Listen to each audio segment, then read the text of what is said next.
I think now I'm recording. Okay. Okay.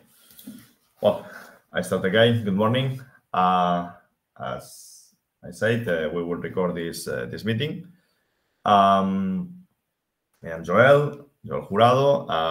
Me and myself and Daniel Sa from CompassIS, we will describe all the implementations that we have done on our software, FEA, which is the structural module of our products.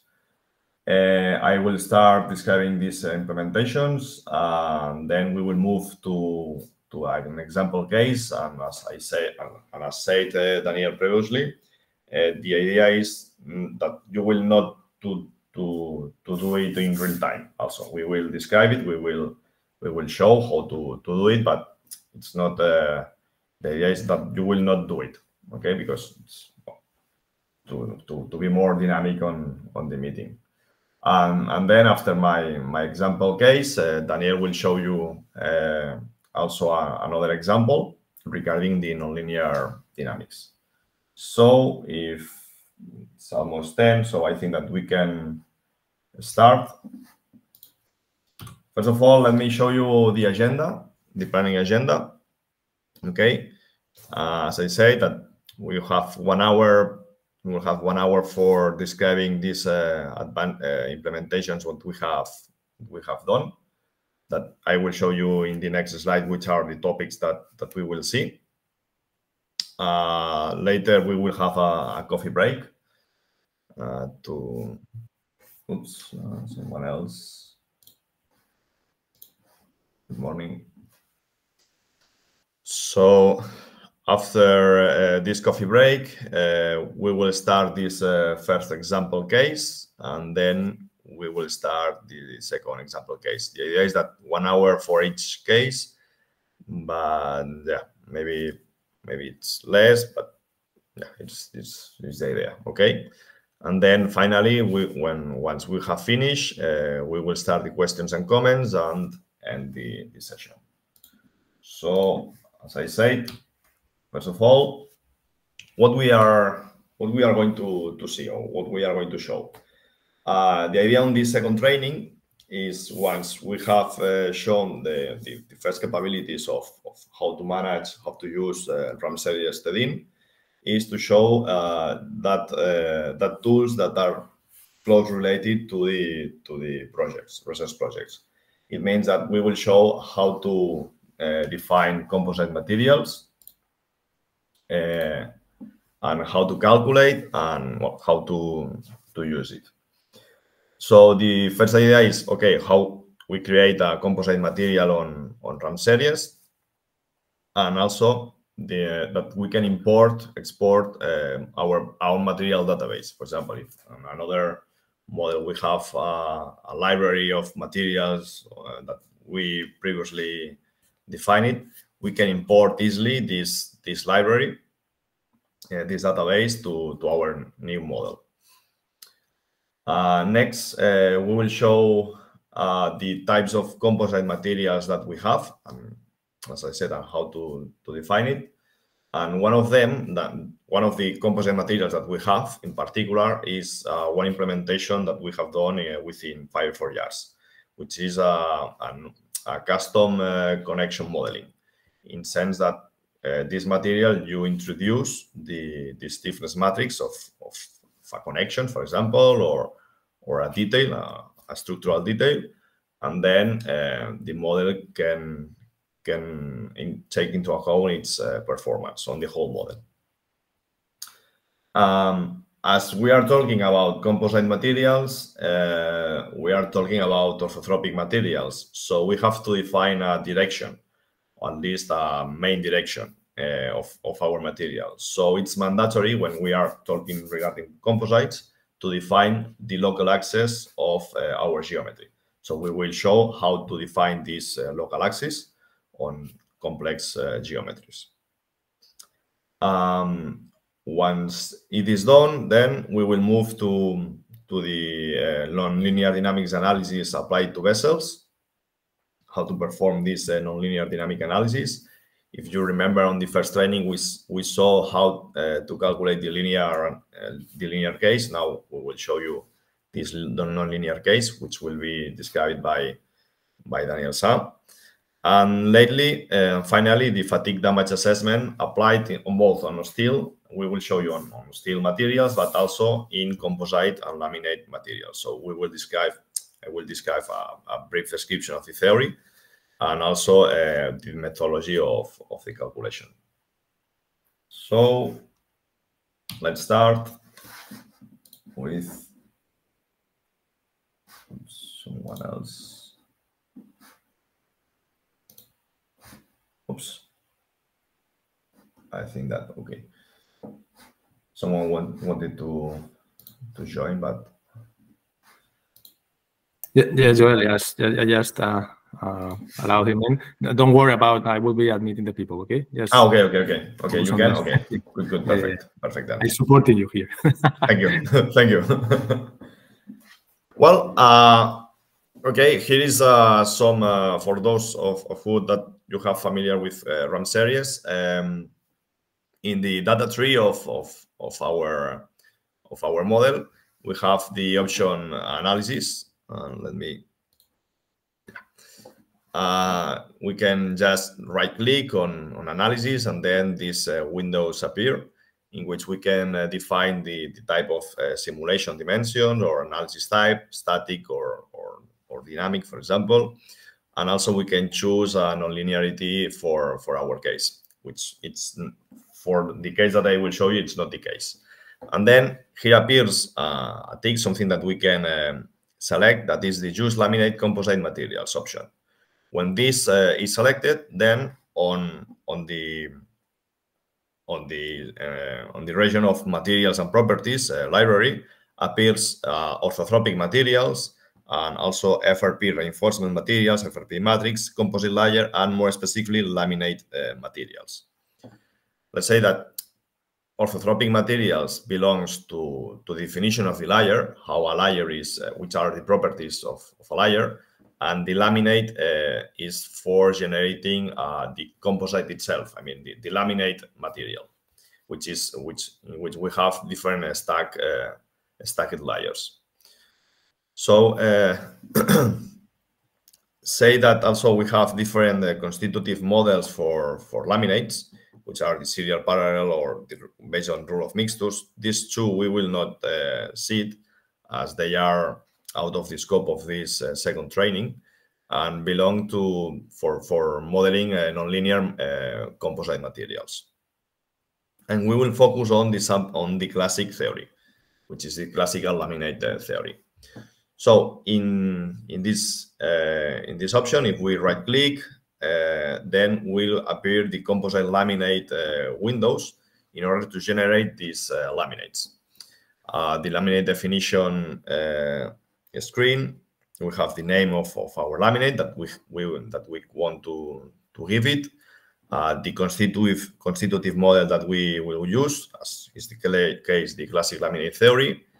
And also we can select which orthotropic material, which layer to include or to modify, okay?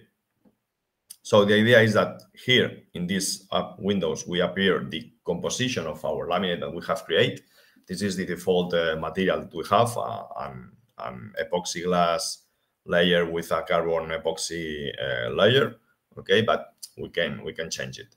Just selecting one of these layers, and we can reselect another material, and we can include, for example, a specific number of layers or a sequence, okay? And of course, modifying the angle. Don't forget also to include the thickness of the material, okay? And we just with this option, we can include this layer or modify the layer or erase the layer.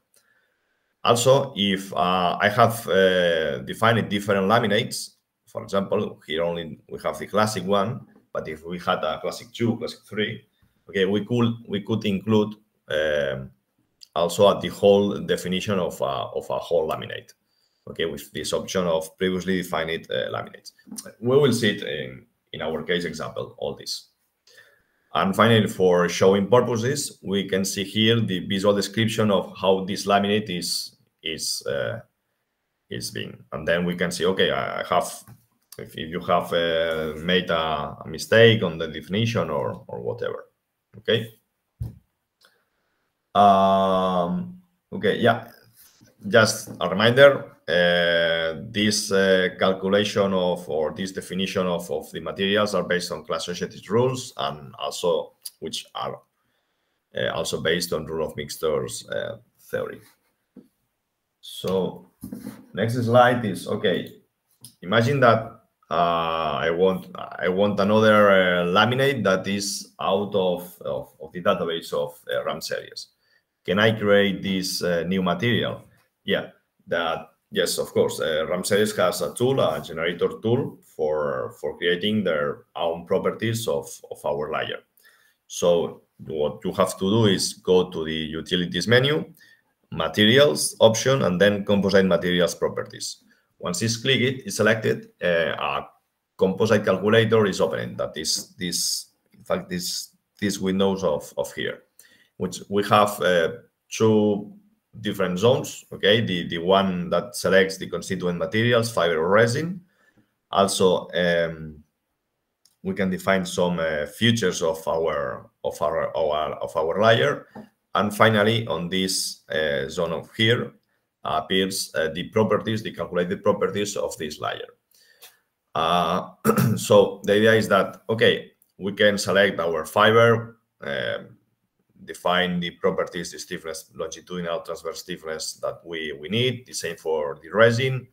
We could include also these materials as constituent materials for the nonlinear analysis, but as I said, it's out of scope. And then we can select also, okay, with this fiber and resin, which type of layer we will define. A unidirectional layer, a matte layer, or a woven layer, okay?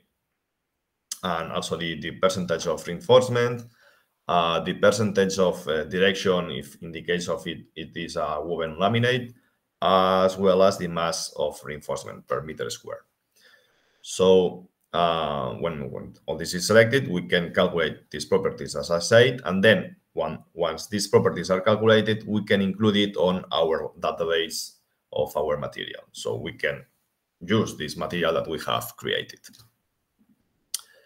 Okay, imagine that, okay, in our model, we have all the materials database that we want, and I want to export it on another model because later I will use it in another model.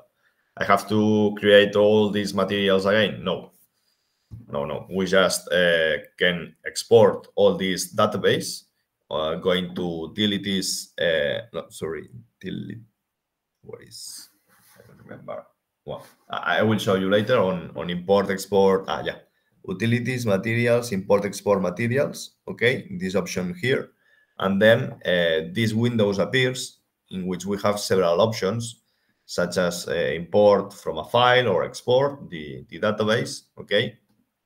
And we select export, we create a file in which we will include all the materials that we want to export. And then for importing is the same process. We select this file, and then we import the materials that we are interested on. Okay, let's move to next slide. Regarding one of the implementations that we have done, as I said, was the custom definition of a custom stiffness. The idea is simple. The idea is that create a material that has its own ABD stiffness matrix. Okay. Why to do that? Of course, RamSeries, when you define a laminate material, this stiffness matrix is calculated internally. But why as a user, why to give it? For example, imagine that we have a structural architecture that is new, that it's beyond the rules for calculating common materials, and then we want to include this detail on our whole structure. For example, reinforcements like this, and I want to include this reinforcement on the whole model. The problem, if I do this detailed model on the whole structure, that will be that I will have it will be most computationally expensive. So the idea is that, okay, simplify this zone instead of using, for example, a solid model, using the shell model. And then what the idea is that create a new material that has the stiffness, this ABD matrix equally or equivalent to our solid model. Okay, so we can include the performance of the connection on the whole model. The idea is that, okay, just as I will show you, it's just right-click on custom stiffness material, and we can define an option appears on defining the ABD matrix, and we click it, and then we can define with values that we want.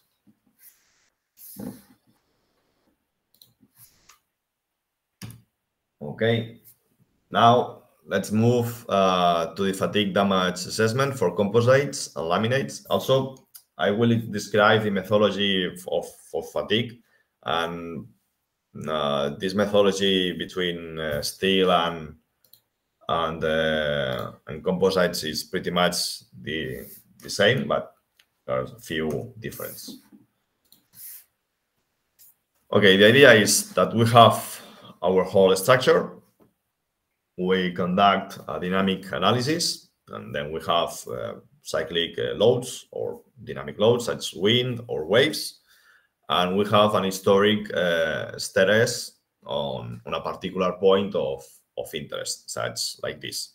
Of course, it's not a constant amplitude loading, it's just a variable amplitude loading, similar to a random signal.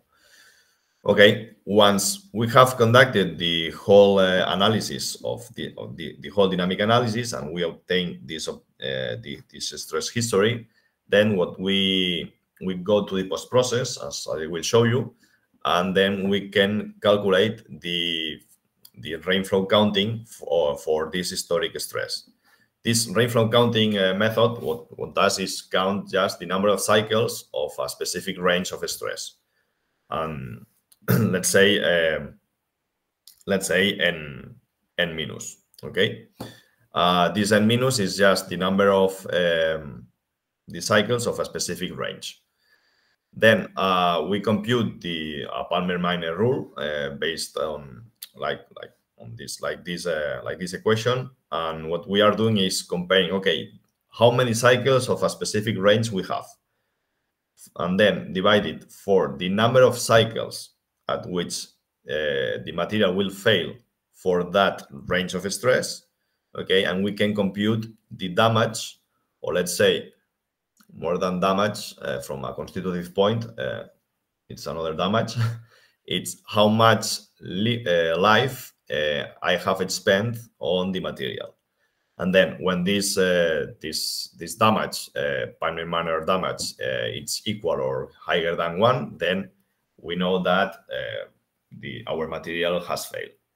This process is pretty much the same for steel and composites. I mean, conduct the dynamic analysis, obtain a scalar value, a stress history, or scalar history of a scalar history, and then compute the rainflow counting.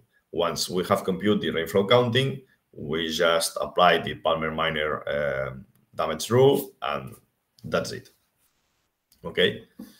Yeah. Let me also say something that regarding, for example, the stress history, we can apply, for example, that if you see here, it's computed from second 5 to second 30. Okay, it's not the start on 0. Then in dynamic analysis, sometimes at the first few seconds, the solution has to be equilibrated. So we can disregard this zone that will not be representative of the structural performance. Okay. So okay, how we apply this to composites? Basically, the idea is the same as I said, but we will change on first, we will change the stress to compare. We have to change because in steel, this usually is or von Mises stress or principal stress. And second one, we have to change, also define a new SN curve, as the SN curves for fatigue on steel are not valid for composite materials. So what we have is, okay, as I said, with a new SN curve. This SN curve that we have is based on this expression that is a work done by Sergio Oyer. Okay, was proposed by Oyer, and this expression is in terms of stress ratio, as composite materials has a great dependence on the stress ratio. On contrast of steel, that this is not as sensitive as composites. The good point of this question is that just one expression is enough for defining the whole range of stress ratio. So just with only a few parameters, we can define different SN curves. The another point is, okay, which stress we have to compare with this SN curve in order to obtain the number of cycles at which will fail for a stress level. Well, we have to think on the failure of laminates. That they have basically, we can define two, for simplify, two different failure: a fiber failure or a matrix failure. For example, if we load a laminate on the longitudinal direction, in the fiber direction, the performance will be completely different than if we load it in the transverse direction. Let's say that in transverse direction has less fatigue life than in longitudinal direction. So our proposal was, okay, the stress that we will compare with the SN curves will be related to this transverse stress. And this transverse stress, in fact, we can relate it to the matrix failure of the laminate. The problem arises when we don't have a pure transverse loading of the laminate. That, if, for example, we have this transverse, some longitudinal, and also some shear loading on the material, then this validation it's not completed. So the proposal was, okay,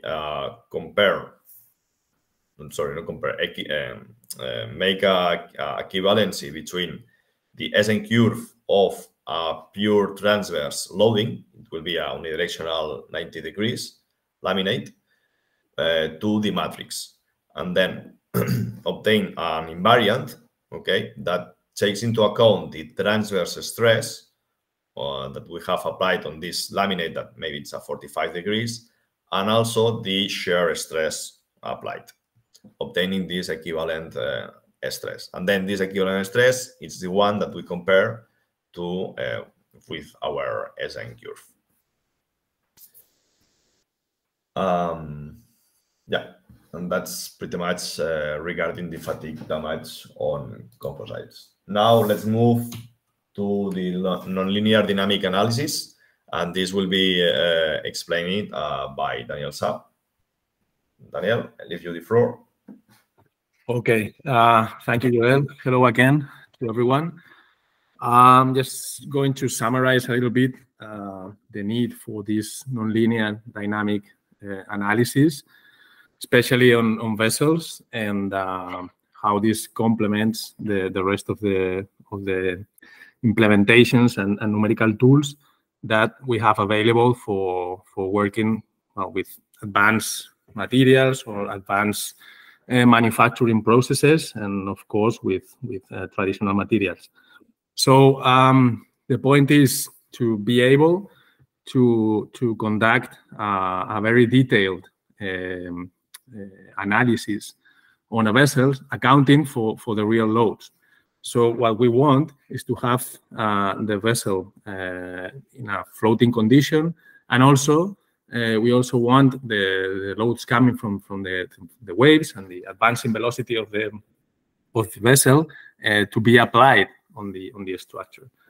So traditionally, what you would do is to calculate different blocks or separate parts of the vessel, or even if you calculate the full structure with the full length of your ship, then you will have some constraints that probably will interfere with the resulting stresses or gradients of stresses on your structure. So the point is, for example, for the case that we'll be studying later, it corresponds to the patrol boat that we verified for FIBRE4YARDS. It's a small length vessel, of course, but this could be done with vessels with a higher length. So the thing is that first you want to decide the loading condition. So that means that we have to decide the draft corresponding to that condition. In this case, for a patrol boat, that's easy because typically we would want to consider the worst condition, which is at the higher speed of the patrol boat. So that means that we have a trim and a draft already defined. So as I said, first we want to define that and define all the weights and the loads on that condition so that you can establish an equilibrium and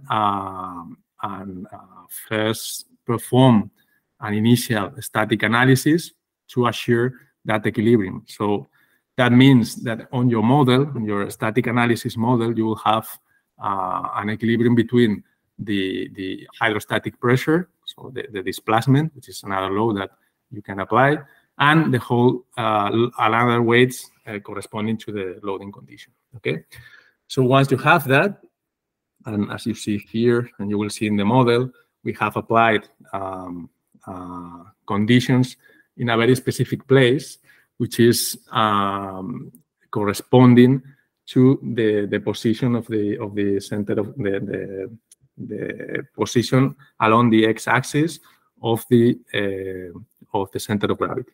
Okay, so that allows to minimize the effects of the constraints over the structure. Okay, so that's for the static analysis. On the dynamic analysis, what we can do is to directly neglect the restriction in the vertical direction. Okay, because we have already equilibrated the loads on this position. Okay, so we can analyze the structure without any restriction on the vertical axis. Of course, we still will have the restriction on the lateral and on the axis along the length of the boat, because we need a definite solution of the problem. Okay, so once we have this equilibrated, we can add the real load. So a part of the typical loads, anything that you have on board, the machinery, the propulsion, all the weight of the tanks and everything, what we want is to analyze the effects of the real loads. So in this case, for example, what we did was to calculate or previously calculate a CFD for the advanced condition, for the same advanced condition, for the maximum speed of the patrol boat, and we can include those loads, dynamic loads, in RAM-series. Okay, so we will have the real effect of the dynamic pressures acting on the corresponding parts of the hull. Okay, so that's something that add a lot of real life conditions to the analysis. Okay, so the next thing was to try to include the properties of the advanced materials, or in this case, the advanced produced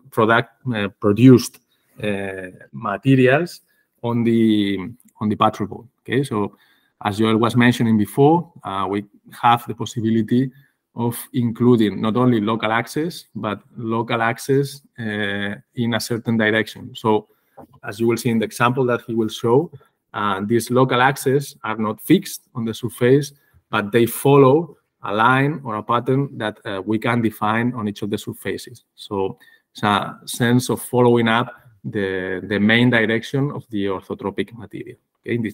In this case, in particular for the patrol boat, we used the laminate capabilities in order to include the orthotropic material corresponding to the additive manufacturing process, which also had a taping over it in some parts of the hull. Okay. So, well, I think this maybe will be easier to see in the example. Just to clarify, it's clear why we do the dynamic analysis, because the loads are dynamic, but also I wanted to clarify the nonlinear nature of this analysis. So as you can imagine, in this case, the patrol boat is going to be the dynamics resulting of applying the pressures coming from a CFD are quite busy, let's say. So the patrol boat is going to move quite a lot. So that's why we need to use a nonlinear solver to account for the large displacements that the mesh is going to be suffering, because otherwise we wouldn't be able to update the normals to the mesh elements of the hull, for example. So we wouldn't be able to update the hydrostatic pressures. Okay, so that's why we do it this way. If we were calculating, for example, another type of vessel, a displacement vessel without huge movements and not relevant variations of the displacement or of the hydrostatic pressures along the draft line, then we could do the same with a linear analysis, which of course is much more quick and is less computationally costly. So well, that's the reason why we had to do it this way, to update the hydrostatic loads. Okay.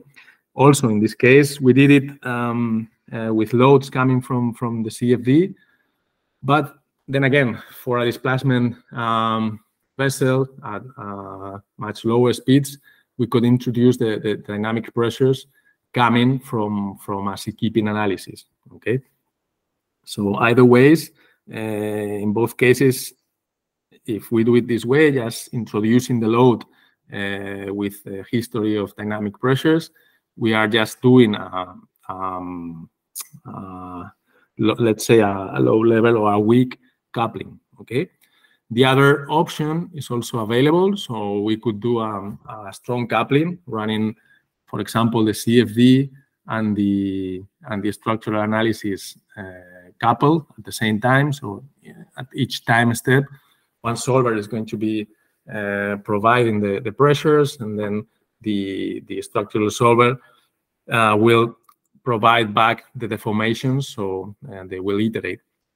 In this case, we did not consider that like another something that would add much more information.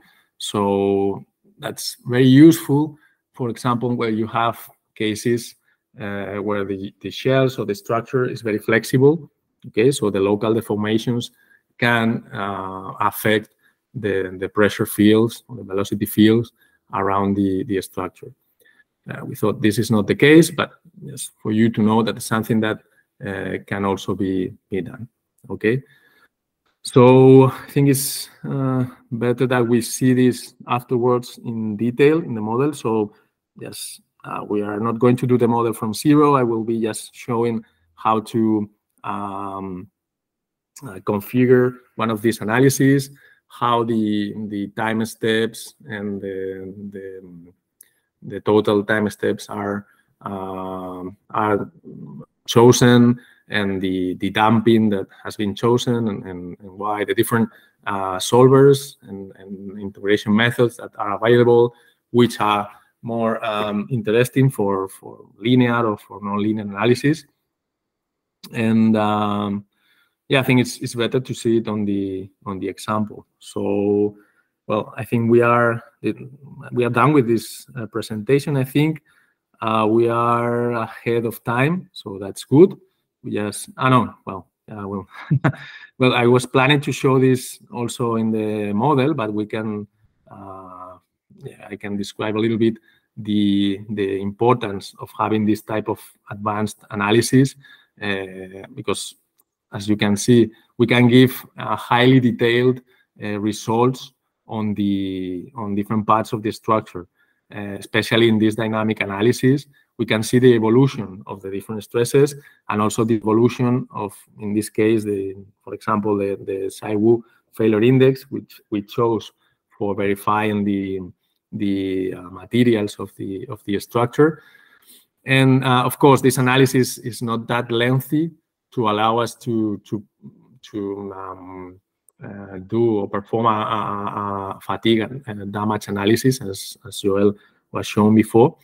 But of course, if we let this analysis run enough time, we could have a good data set, so that also not only we can verify it for the ultimate or the breaking stresses, we could also analyze it against the loss of life of the material due to cyclic loading, hence to fatigue. Okay, so yeah, but we will see this a little bit more in practice, so you know where these tools are specifically in the software, so you can go and know where to click and how to obtain these graphs on different parts. Okay, so as I was saying, I think we are ahead of time. That's good. I don't know if you want to, Joel, move on to the examples, or maybe we can do a very short 5-10 minutes coffee break, and then just move on to the models as you wish. You are the host. Well, for me, I don't know for the attendance, but for me it's okay if we start with the model. Yeah, we have pretty much things to see, so I think that we can start. So me.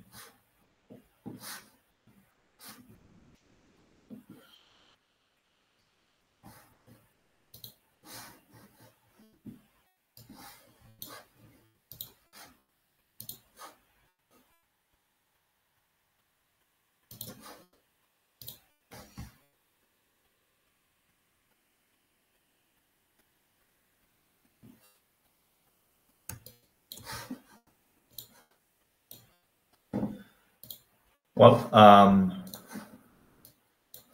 okay, here is our geometry that we will analyze. This is a complete model that has been previously defined. Okay, then we will move on how to select, as I show the features, that the analysis features that we have to include.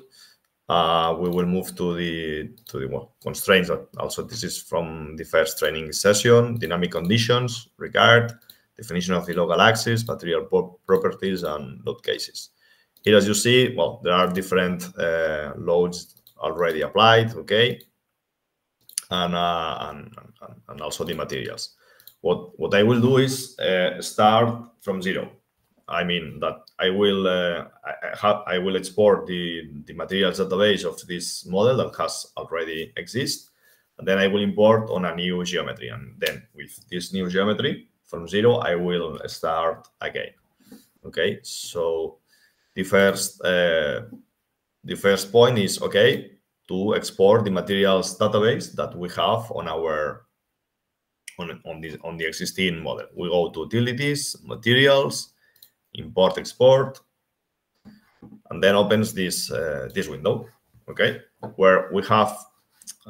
Sorry, let me show something that I forget here. In material and properties, we have here in physical properties all the materials database that we have on this model. Okay, so this is the materials database that again here appears when I click on import export.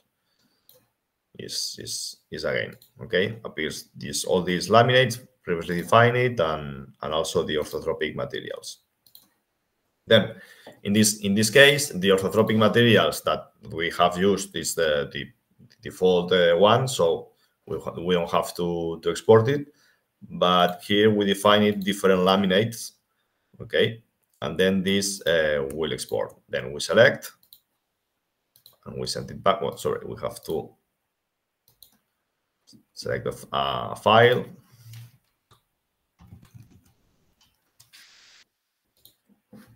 We create the file and then we export. And as you see, I selected these laminates, and the import-export tool automatically detects which are the layers that belongs to these laminates and also export it. If as these orthotropic layers are the default one on RAM-series, there will be no problem. But imagine that we have defined a different orthotropic layer, then a new one. Then we have to also include this orthotropic layer in order to define the laminate material. If not, when we import this material database of laminates, the orthotropic layer is not included, and the material database will not able to use it. Okay, so this is done automatically. Okay, and also we will export the custom stiffness material that we have already defined here. Okay, so this is our new database. Apply and okay. Then I will create a new model. Okay, and then what I will do is import the geometry from model. Okay, this is the one that we were working, and I open it. And as you see here, we have only the geometry. There is only shells, lines, points, okay, but no groups, no conditions assigned.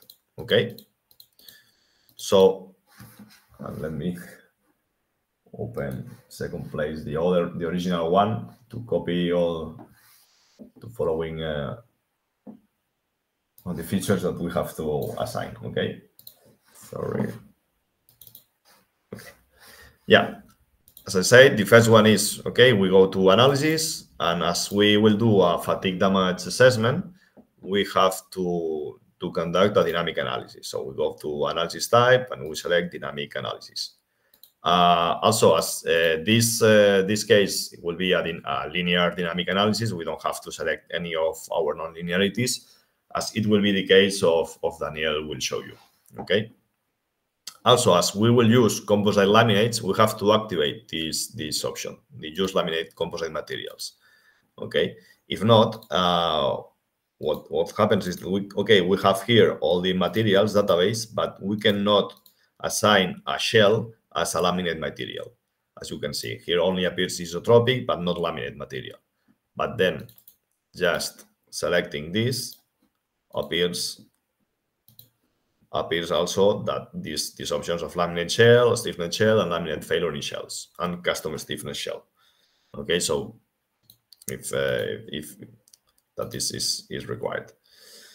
Also, we will check the fatigue damage assessment, okay, in order to conduct a fatigue damage, this fatigue damage calculation, okay. So in the option analysis, everything is done. We will move to dynamic analysis data. Well, in this case, we will conduct several steps. We can use a time step big enough, as it is a linear dynamic analysis. Okay, and I will recall after this when I describe the loads. Yes, on results we can select which results we want to show. This by default are all these, but if you don't want that your results file is too big, then you can just deselect what you require. Okay. Well, and then let's start with the materials definition.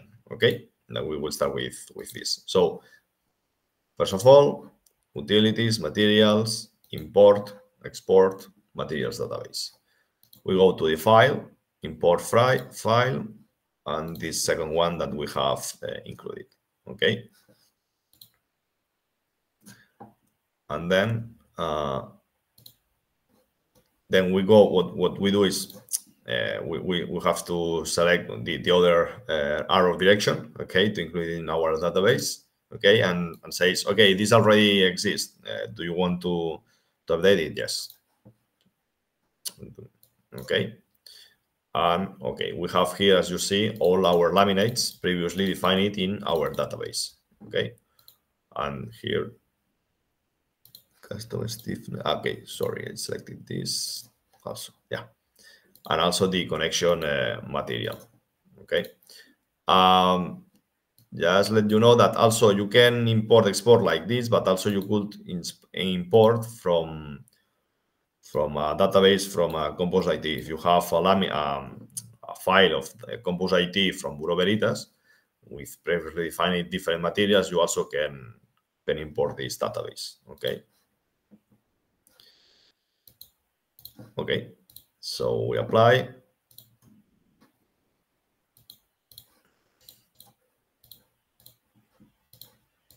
It's already, I think that. Yeah, already are here. Okay. So let's start defining the materials. In this case, in this tower, okay, we will assign now the materials. In this tower, we have defined it on the root of the tower, all these shells, okay, as a steel material, okay, and the rest will be laminate materials, in which the first one will be the zone that we will analyze fatigue, as well as also we will analyze fatigue on the steel, okay, and the next zones, regions of the tower are different laminates that the thickness is decreased. Okay, so we will have here our laminate 2, or laminate 3, and finally our laminate 5. In this zone, what we will do is apply the custom stiffness material. Okay, so, and finally here on the top, we have defined a line that will be we will assign it as a beam element, in which we will apply the loads, the wind loads here, okay? And this beam will transfer these loads to the whole tower by means of, let's say, a very high stiffness material on the top of the tower, okay? So let's start.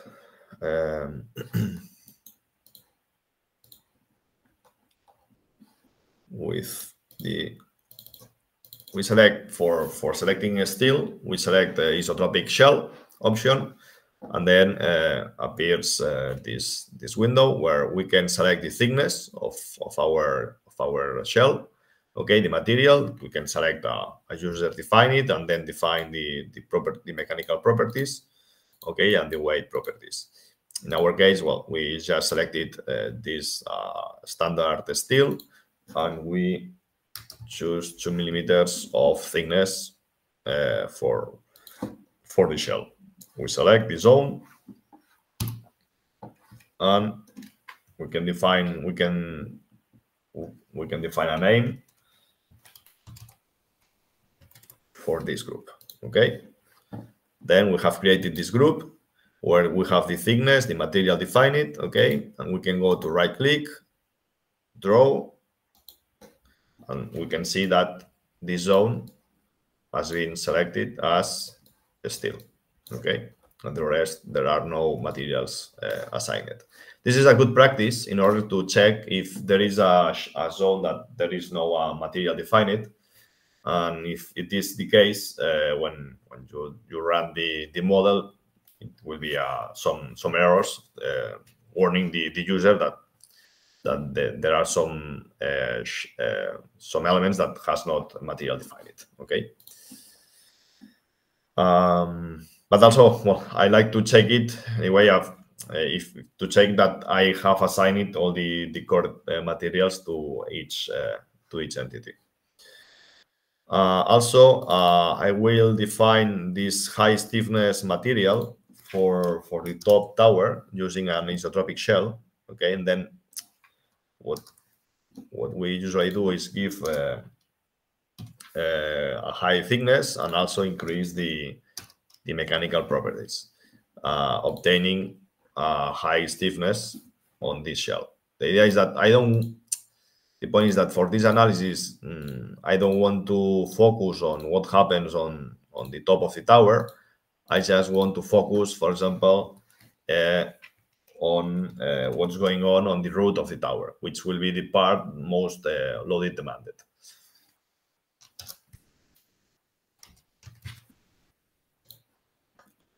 I mean, that's why we don't mind what happens to the top, because we will focus on what's going on the road, on this zone of the steel, and also in this zone it will be the first zone of the laminate. Okay. Yeah. Well, let's start defining materials, laminate materials. When you just double click, laminate shell, appears this option. We can select now the laminate. By default, you can see the serial parallel, but as I said, this is out of our scope in this training, because serial parallel laminates are nonlinear composite materials. And then we just select the one that we want for that zone. We select.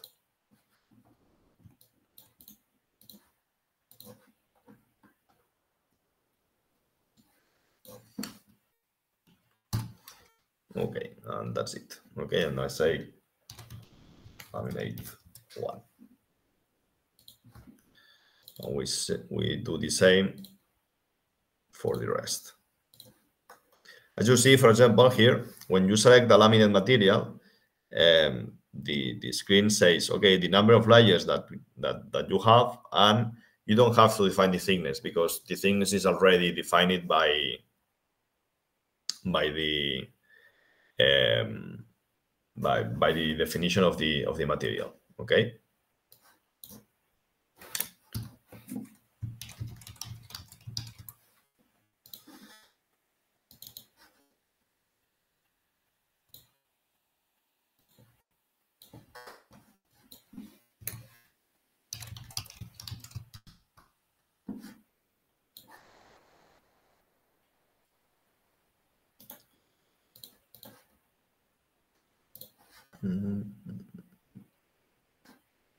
Let's check.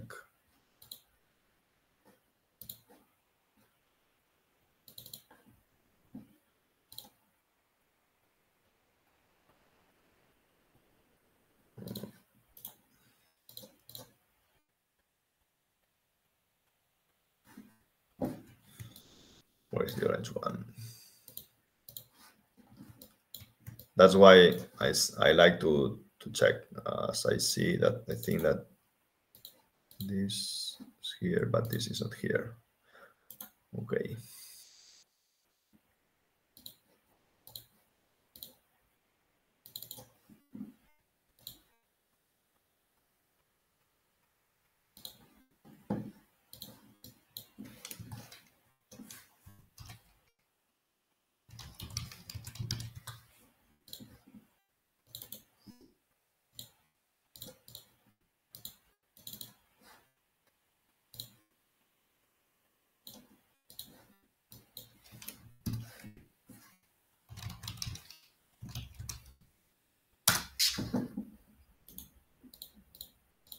Okay, yeah.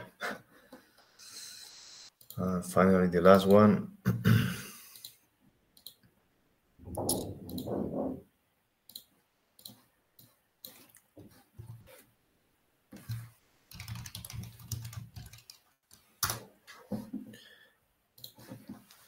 Okay. Now, the only zone that has to be defined is this custom material. Okay, so we go to custom stiffness shell here. Okay, we select this material that we have previously defined, and for this case, we apply just a thickness of 2 millimeters. Okay, and we have selected. Okay. Once done, I want to show you how to, because I just show you on the presentation, but don't see it in real time. Okay, the definition of these laminates. We go to utilities, as I said, materials, composite materials properties, and then the calculator appears here. Okay, so we can define the properties of our constituent materials. For example, this will be a glass fiber. This is an epoxy fiber. Okay, we can just select here what the type of fiber that we want, and once also the quantity of reinforcements on mass. Just be aware of that. It's not a percentage. It's not volumetric participation. It's mass participation. Okay, and also the mass of reinforcement per meter square. Okay. So when this is done, we can check the properties calculated, and here we have these properties calculated. Okay. If I change the properties of the fiber, all these properties automatically change. Okay. Or the same for the matrix, or the quantity of the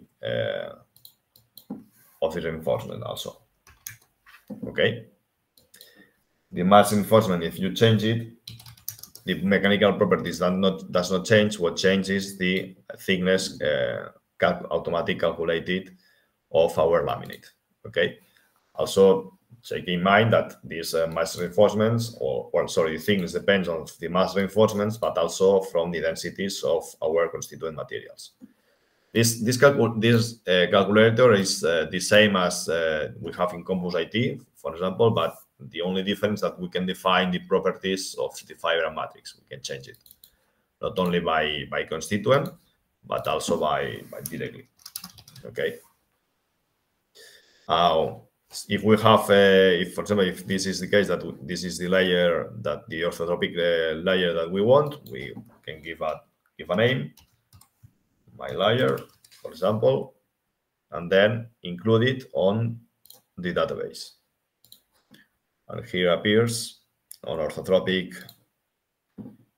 our laminate, my layer. Okay, and then I can use it for create any laminate. Okay. For the case of the custom stiffness shell, it's different, but it's more simpler. Okay, if you go to the database physical properties, database of custom stiffness, right click, edit. Okay, and this option appears, the ABDH matrix. Okay, and also the specific way that we want to give to the material.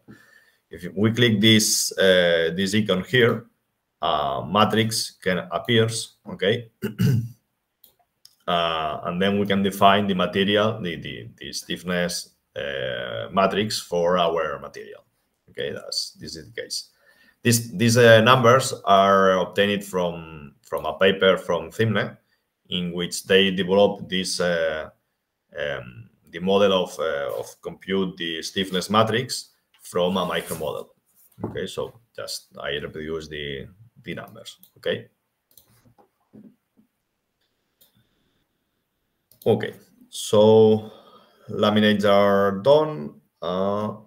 Let's check it. Okay, we have all shells, all surfaces entities have a material assigned, but our beam has not material, so we have to define it. Okay, and the beam, the only purpose of the beam is to transmit the loads from the wind load.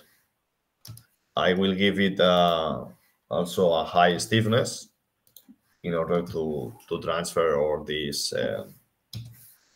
loads. Okay.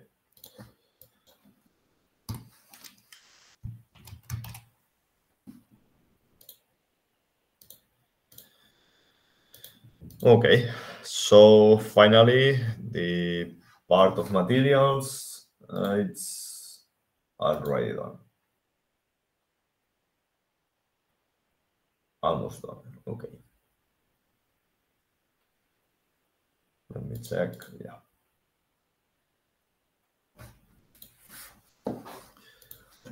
Okay. Well, the next step will be assign the load cases, the loads applied on the model, as well as the constraints. Okay. Yeah. So let's start with the constraints. Simply constraint. We will fix all the lines of the route. Okay.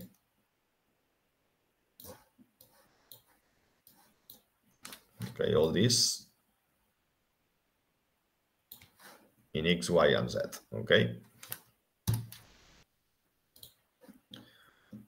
Once it is done, okay, we will apply the loads. The loads that we will apply will be a dynamic load on that will be the wind on this point here. Okay. And also in order for showing purposes, we will apply a wave also on a zone that will be wet of this tower. Okay, imagine that this tower it's submerged until this level. Okay, and we will apply it.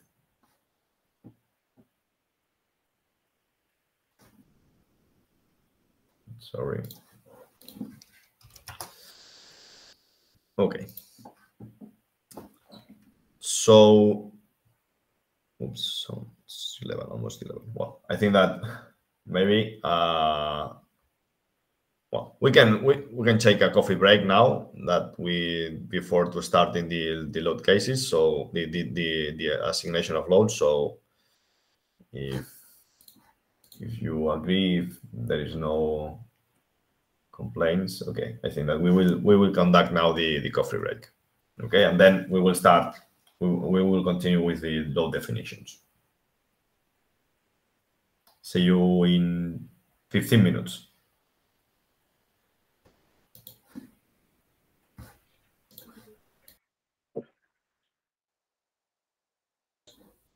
Well, hello again. Real coffee break. Hello, Joel. Let's start again. Okay. Will we leave it? Okay, we have defined our materials, assigned these materials to our geometry.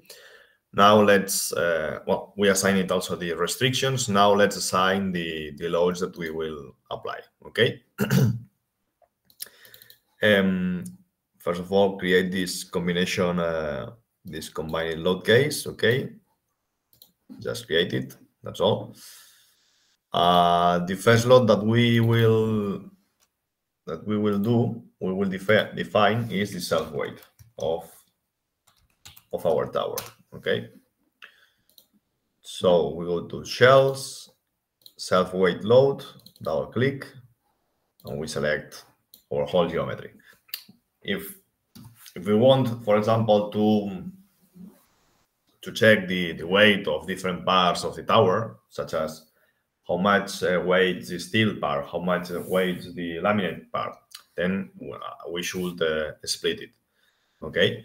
I mean, create different self-weight loads and assign it to each part that we are interested on. Okay, but just for showing purposes, I just selected all the geometry. The idea behind is that we can calculate the weight of the zone by going to load case properties. Okay, double click and select load case for center of gravity. With this option, what we do is calculate the center of gravity of this load and also the amount of load that is applied. Okay, so in the case of cell weight, it will be the weight of that zone that we want to analyze, to study.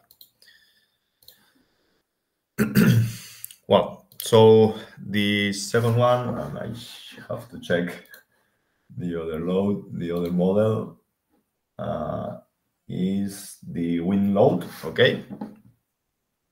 So we create a new load case, name it wind load, and this wind load will be dynamic, and it will be like a punctual load applied on the top of this beam, okay, on this point. So what we do is go to punctual load, okay. For this case, it will be in the sense of x on the x-axis, okay, and we will apply 15 kilonewtons, okay. That it will be modeling the thrust load on the rotor, okay. We select our point and we say, okay, wind load. Okay. Well, sorry. Yeah, but as you can see, this load is just a static load. Okay. There is no time dependence. To do it, what we have to do is we edit the load, control right click, edit, okay, and then go to this icon to create a function that will depend on the time. Then this window appears, and we can, for example, select a sinusoidal load if we know if this load is sinusoidal, or create our own load. The easy way will be this one, but for the case of fatigue, if you think this is a constant amplitude load, so it's just to know which is the period or the frequency and just count cycles. So there is no tricky part with calculating fatigue with this type of load. So the idea is to create a non-constant amplitude load by creating our own equation. Well, in this option of interpolation function, you have different types of entry for what is the definition of this load in function of time. We can create a single value, for example, like like 2.5 at the end, okay, and we and say, okay, on this step of 0.5 seconds, we will have the factor of 5 and so on, okay. And here in the function graph in this picture, we can see how this load is being, okay. Another option is create a linear ramp, okay. Then what we define is the factor at the start, the factor at the end, and the time at the end, at the start, and the time at the end, and how much points will create. I mean, which are the step increments, okay, of this ramp. For this case, we will not create none of this, no single value, no linear ramp. We will create the whole equation. So we clear all, okay, and we will define our creation, then our equation. Then the initial time will be 5 seconds, okay, because we want that, okay, that we will apply the set weight in the dynamic, and I remember that this is a dynamic case, so the structure has to equilibrate, and then we will apply this load, okay. Then final time, for example, 90 seconds, and time step 0.2, for example, or 0.2, okay. This 0.2 has to be in accordance with the time step that we chose also, okay, this one here, and it has to be enough to pretty discretize the load, the dynamic load that we are defining. Why say that? Because, for example, imagine that we have a sinusoidal function with a period of 0.2 seconds. well, if we apply this step increments of 0.2, we have not, we don't discretize enough the time for correctly describe and define all this performance of this load. Okay, so that's just be in mind with that. Okay. Well, here the factor. Here we will write the equation of our load. Okay. Just bear in mind that this factor, if it's 1, means that this factor 1 is multiplied by this value of what that we have defined here. Okay, so just be in mind of that this factor, it's not the load itself in newtons, is the factor that you multiply the value that you included on, that you input it on here on this edit punctual load. Okay. For our case, I prepared some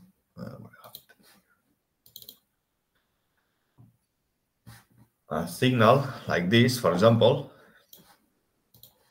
okay, in which we have a variable amplitude load, okay, that was created by just the summation of two sinusoidal functions, okay. Each one of an amplitude of 0.25 and different periods, similar period, but yeah, well, different periods. Okay, so this is the function that we obtain. So we have two options to include all this load history on RAM-series. We can just copy and paste all this. Okay, here, for example, we can paste it. I will show you, like, copy, paste. Okay, it's not paste. Okay, now you see. Okay, we can do like that. For example, I have my history, my load history on an Excel, for example, or on a notepad or wherever, and just I copy and I paste it. Okay, it's one option. Okay, but you have another one that is create the function itself, as I will do. Okay, so this is 25 per scene, the period. Okay, no, the frequency, sorry, it's this one. In this case, the x value, the x variable, is our time value. Okay, so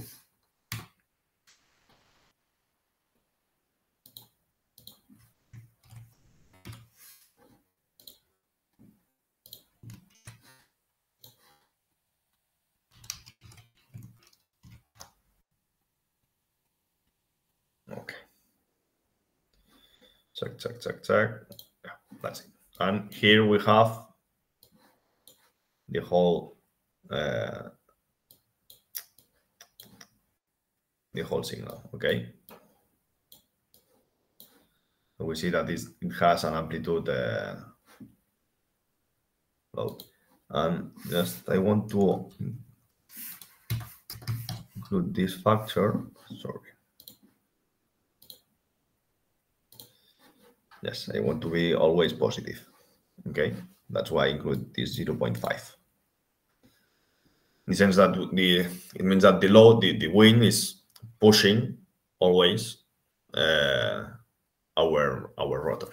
Okay, it's not going forward and back, just forward.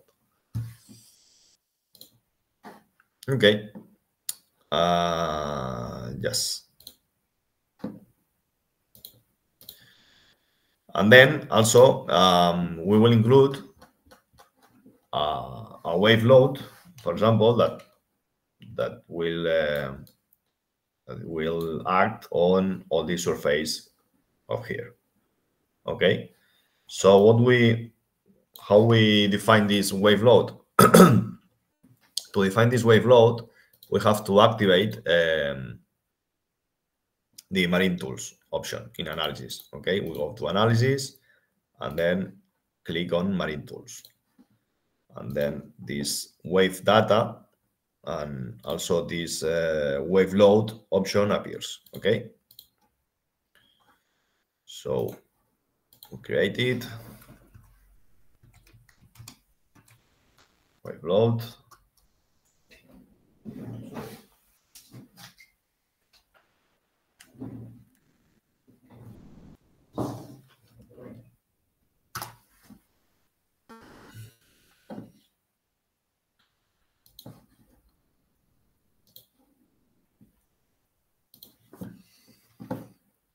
Then, in order to create this wave load, we have to first define hydrostatic pressure, okay?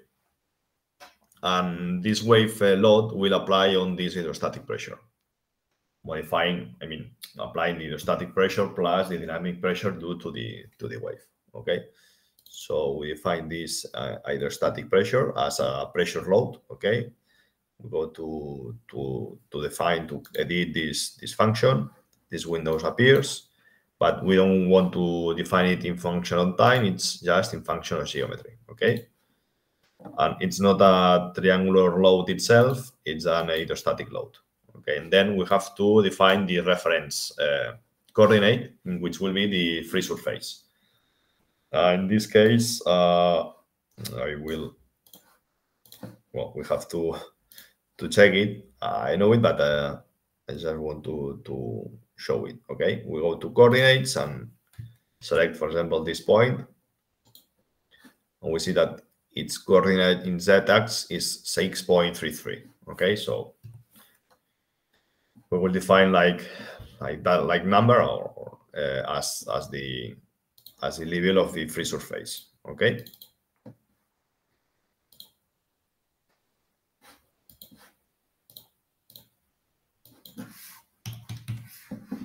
And here we have to specify the density of the water, okay? Just be in mind that RamSeries has defined the gravity value, okay, like this. So if we want, for example, salt water, that is 1,025 kilograms, we have to multiply by the value of the gravity defined in RamSeries, okay? That is this 10,052, okay? Okay, yes, that's all. And then we select the zone where we want to apply this hydrostatic pressure.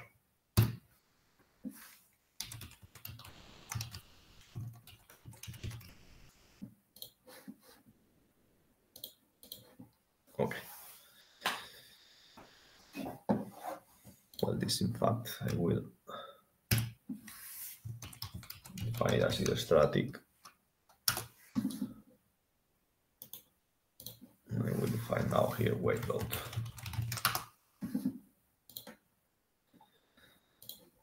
Okay, now for create the wave, we go to wave load. We select the group that we have defined it as hydrostatic pressure, okay? And just OK. Then how to define the properties or the characteristics of this wave? We have to go to wave data. When we double click to wave data, we open this window, okay? And here we can create, we can define these different characteristics. Say that wave data, wave load in RamSeries, it's not a coupling. It's not weak. It's not. It's not weak or strong coupling as it will be as obtaining the pressures from CFEM, and also does not apply diffraction radiation. Okay, so just bear in mind with that. So if your problem you can neglect these effects, then you can use it. Okay. On the contrary, you have to include the pressure field from our results from CFEM, or apply even a strong coupling with CFEM. Okay. but this again is out of our scope for this model. Okay, just for people who wonder, we have to go to shells and C-keeping wave load. Okay, here what we do is import the results from CFEM. Okay, let's go again to wave data. We define the free surface level, okay, as 6.3 as the previous one. We define whatever symmetry or depth, or in this case infinity, and we can define the type of wave that of the spectrum that we want to define. For example, a monochromatic wave we can apply, or just a spectrum, a Jones-Webb spectrum, or Pearson-Moskowitz spectrum. Okay. For this case, we can create this case, and yeah, it's for showing purposes. Okay. By means of to checking this repeatability, yes, no, it's important for not the monochromatic itself, because the monochromatic, well, it's just one wave, but for the Pearson of the Jones-Webb, because RamSeries what does is create a file where writes the waves that define the spectrum.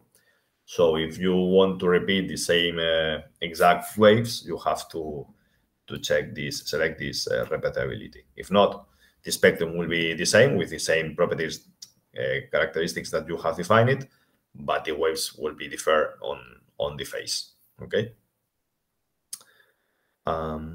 Yes, the direction, period, amplitude. Okay, that's all. Okay, so wave is defined, and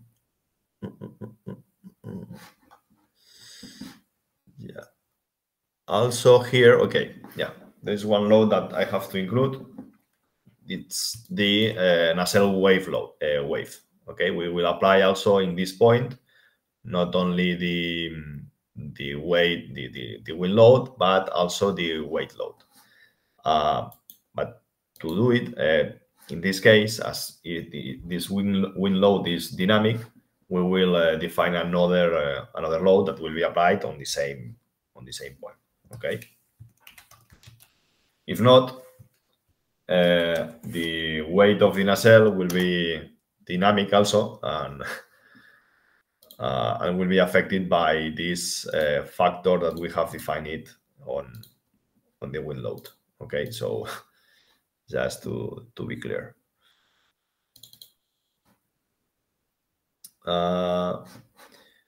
We will consider a weight of 2,300 kilos. It's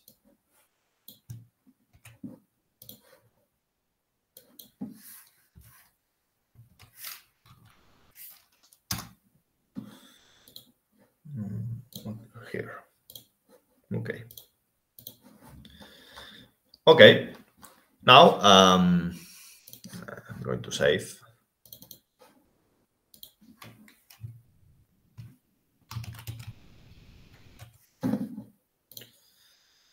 Okay, now we have defined our loads, our constraints, the type of analysis, materials.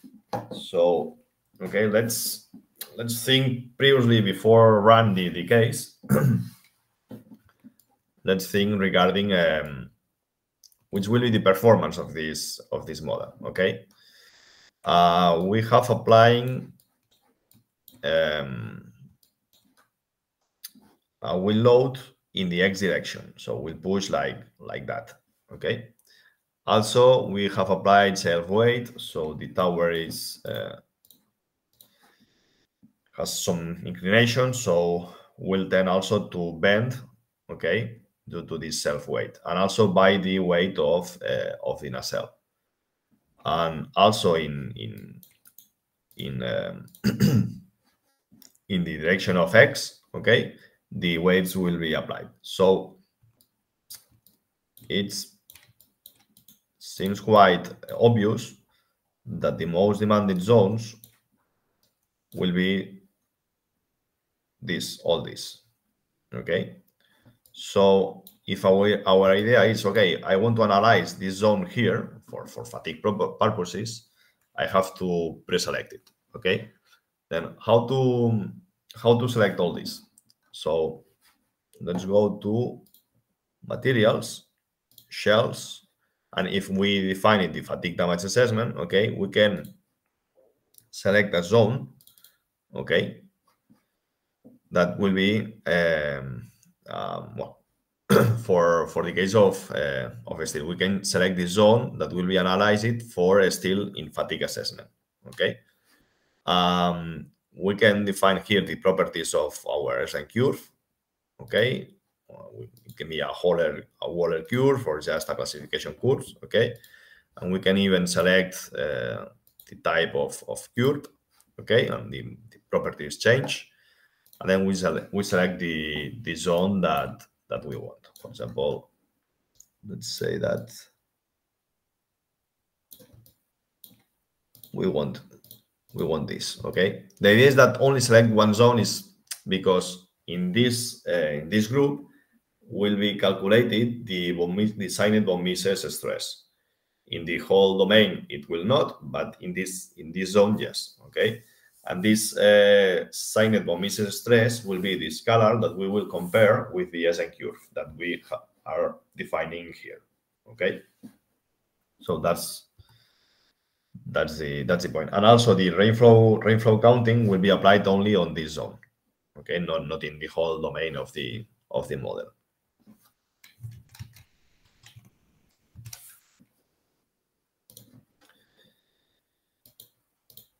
Okay, this is pretty much similar than in composites, and I will show you how it's in composites in another window, okay, but it's pretty much similar, okay.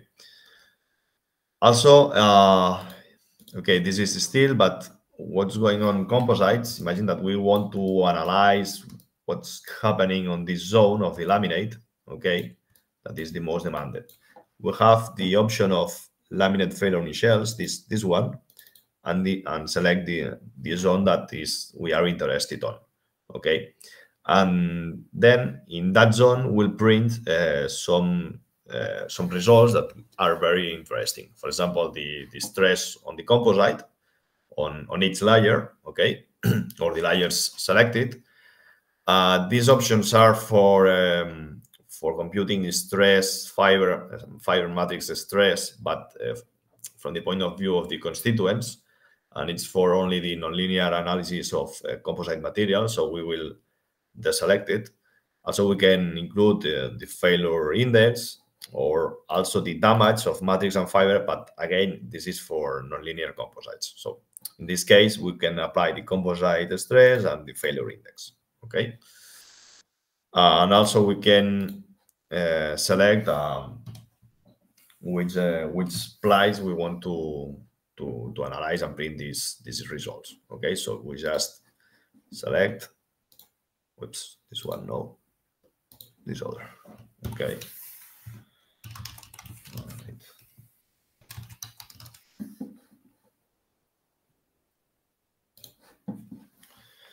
Okay. Well, seems that the model is complete, but wait for it because if it's not, and to show you why it's not, what I will do is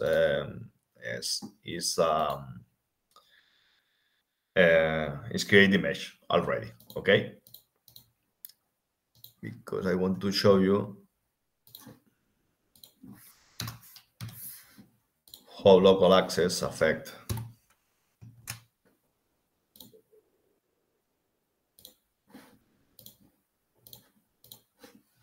Okay, here we have our model.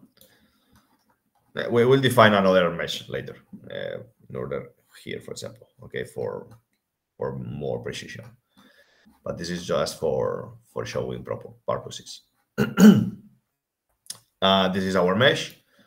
If we go to data, local access, open, and we draw it, we'll see that there are no local axes. So all our materials that we have defined, or I mean laminate materials that we have defined, they don't have any local direction defined. So the model, the program will try to define a default local axis, but this default local axis will not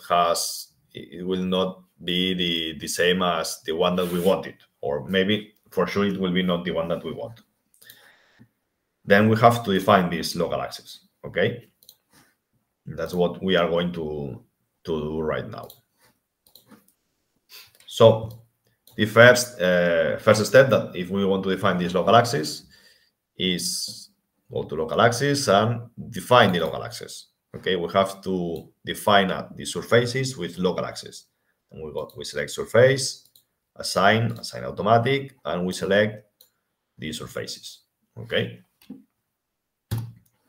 and then they have local axis defined.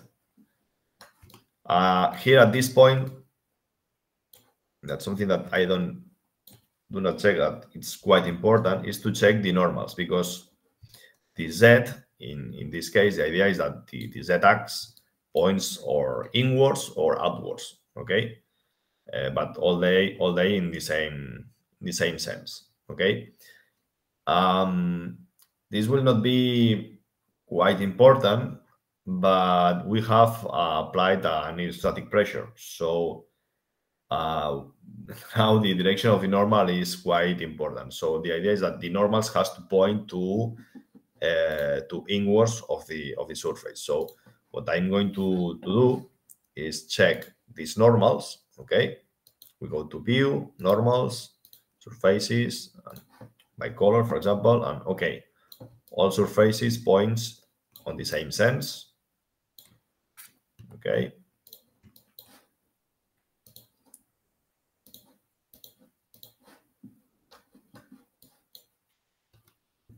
Wait, sorry. And seems that, yeah, they are pointing inwards. Okay, so that's good. Okay.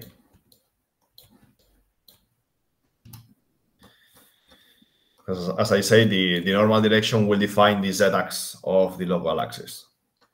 Okay. So again, I can draw this local axis, okay? And we have our y-x for all the surfaces. And as you see, here we have the y-axis, and this is the x-axis. And the x-axis, this is one angle, this is another one, this is another one, another one, another one, different axes, okay? Always the z points inward, okay? And this xy are on the surface plane, but the x has an angle that is not the one that we want. That's why we have to go beyond in the definition of the local axis. Okay. So how we do? Well, let me say that if this geometry has another, or if this structure has another geometry, just applying this automatic axis will be good enough. Okay. The point is that okay, it has some inclination, and well, it has to be taken into account. Okay, so I want that the x-axis, the 0 degrees of the laminate, points on the longitudinal axis of our tower. Okay, so what we'll do is assign local axis directions. Okay, by double click, this option appears, in which we define the surfaces in which we want to apply this local axis, and also the tangent lines, okay, that will define this local axis. This allows us to define complex local axes on a surface. Okay, as this is the example. And we select all the surfaces that we want, and then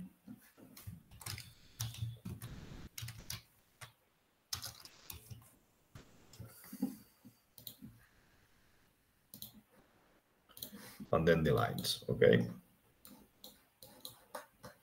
these lines will define this local axis, this x direction, I mean. Okay,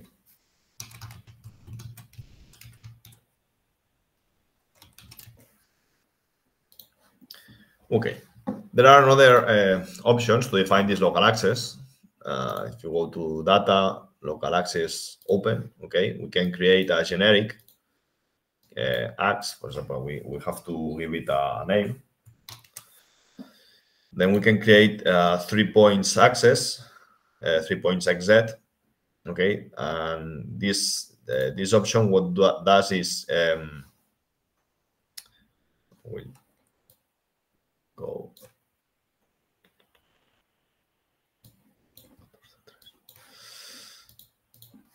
Then we define the center of the first axe. Okay, and then enter the point in positive x. So we first define this x-axis. Okay, so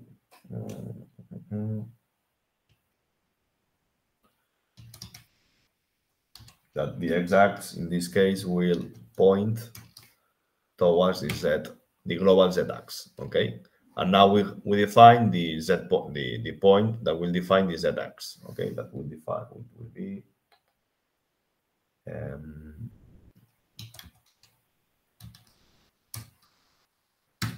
okay.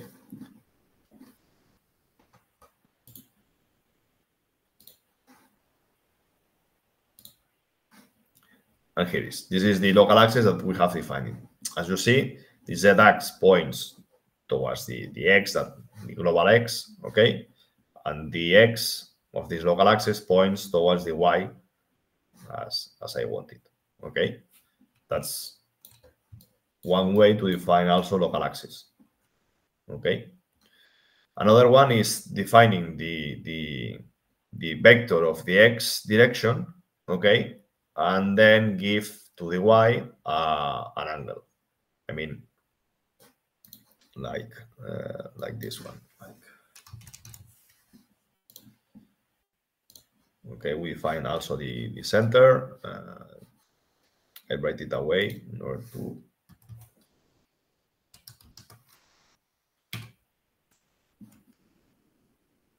the positive axis, for example.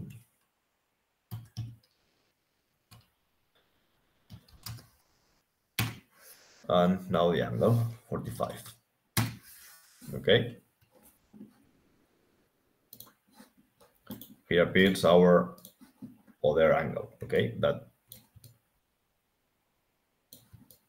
the x points towards the y as I wanted. Okay, and I give it an angle of 45 degrees to the y.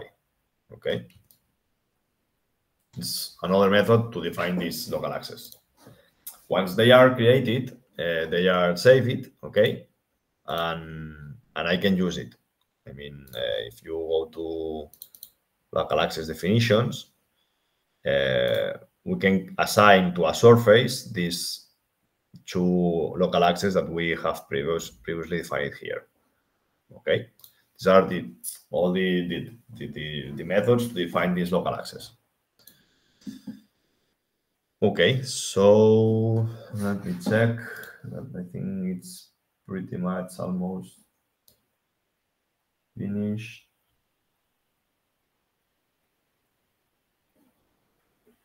No, not at all. Yeah, I said that here there is a punctual load. Okay, so but just we applied a load. We did not define the mass of the nacelle for taking into account the inertial behavior. So what we do is define this in dynamic conditions. We apply this mass on that point. Okay. If not, it only will be a load due to the weight, but it has not taken into account the inertial performance.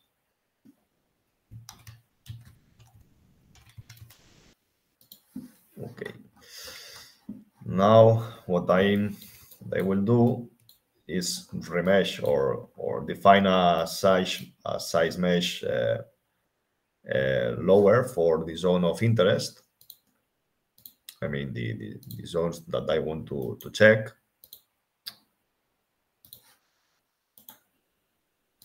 Okay, this one. Okay, and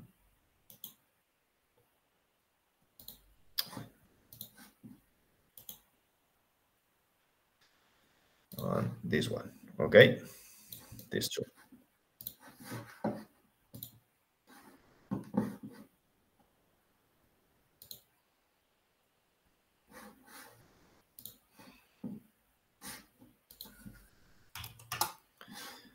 Okay, so we go to mesh, unstructured, size and surfaces, and descent, and I will define like 10 times lower than the others. Okay, we create the mesh. And as you see here, okay, the zone of interest is meshed with a fineness mesh. Okay.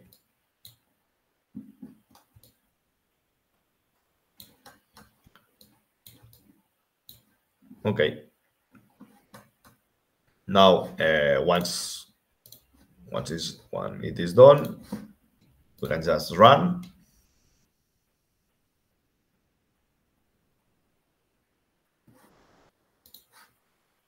Oops, sorry. Yep. Forget some material, maybe. Define its weight.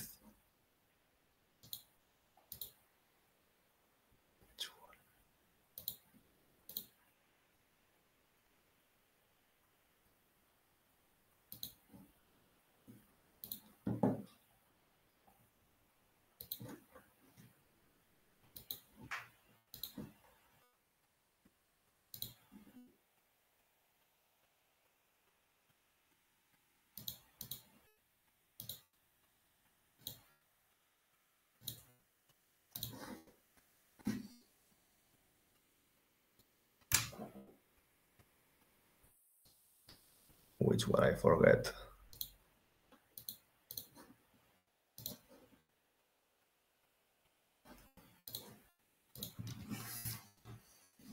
Ah, yes, yeah.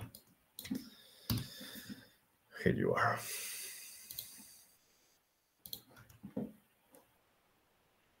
Ah, here. Okay, yes. Okay. Save again. Take the tree and calculate.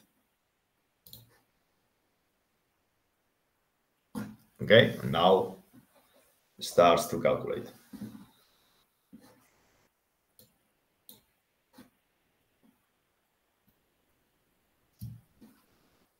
Okay.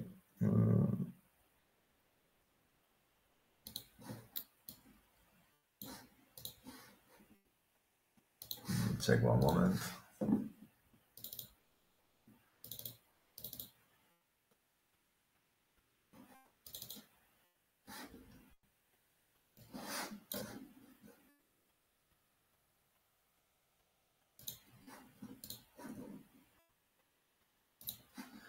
Well,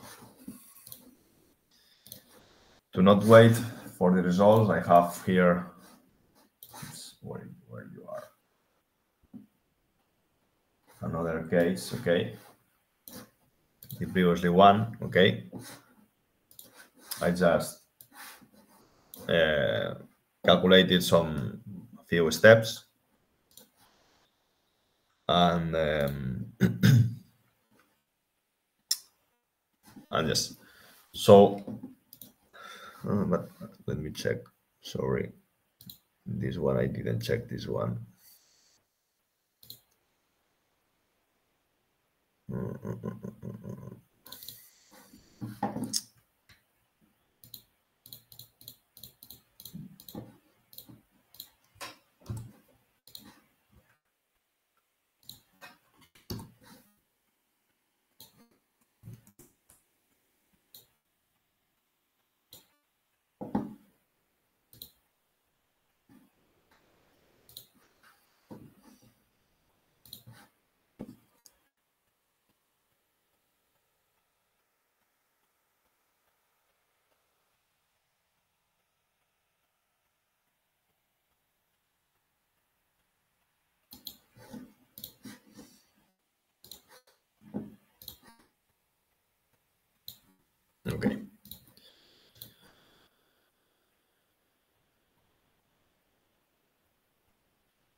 Then we go to the post process, okay? And as you can see, we have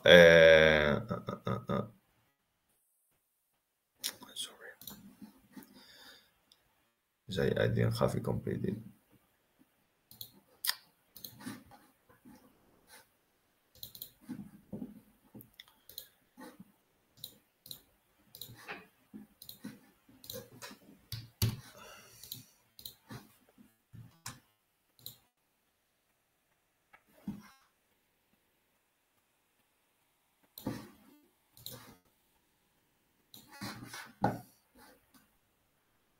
We are scheduled. Yes, okay, good.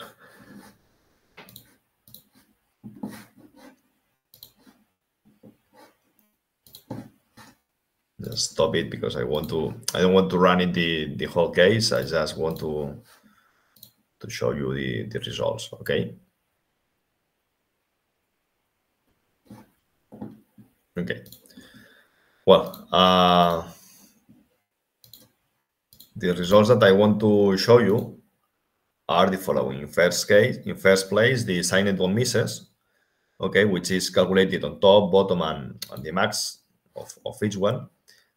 This signed von Mises, the meaning is that, okay, we calculate the von Mises stress as an invariant, but you may know that this von Mises stress is always positive. So the point is that, okay, we don't know which is the range then of these von Mises, or if we are under compression or under traction. So that's why we implemented the signed von Mises, and which is based on different criteria, which define which is the hydrostatic pressure of the material, and depending on the sign of the hydrostatic pressure, we define a negative von Mises or a positive von Mises. Okay. So here we can print these von Mises. Okay. This is the map, and we can obtain the info from a point. Okay. Okay, that is non-constant amplitude. Okay, and then this signal is the one that the rainflow counting will compute. Okay, on all this zone. Also, I want to show you the option that, let me recuperate this. If you remember that we defined this laminate failure in shells, and we wanted to print some results for the laminate. Okay, so this is shown as requested laminate results for, in this case, for just one layer, the layer number 1. Okay, and here we have the stresses for this layer. Okay, the Z is 0, as is the out of plane, the normal out of plane. Okay, but the rest no. Just a comment that here the stresses are Sx, Sy, Txy, Tz, Txz. This means that they are not referencing the global axis. They are referencing the local axis, but they are referencing the local axis of the laminate, not of the ply itself. Okay, so this Sx is on the x direction of the local axis of the element that we previously defined it. Okay, not are the direction on the fiber direction. It's not the fiber direction. Of course, if this layer is a 0 layer or has a 0 degrees direction, yeah, it coincides with this Sx with the fiber direction. Okay, but it's not mandatory. I mean, if you apply a layer of 45 degrees, it will not be the case. Okay, so only for let you know that. what else? Yeah. Yeah, now for conducting this damage assessment, we just go to the post process, okay, and we go to damage assessment, okay, and appears this welded joints for the case of we want to calculate the fatigue assessment for wells or the shells. This rainflow counting intervals is how much intervals of the stress range has to count the rainflow method. Okay. So if I double click now this option of damage in shells, we will calculate the rainflow method and the damage based on Palmer-Minor rule. Okay, for that zone. Okay. Then what the software does is reads the SN curve that we previously defined for that zone and calculates this Palmer-Minor damage. Okay, so I will double click. Oops.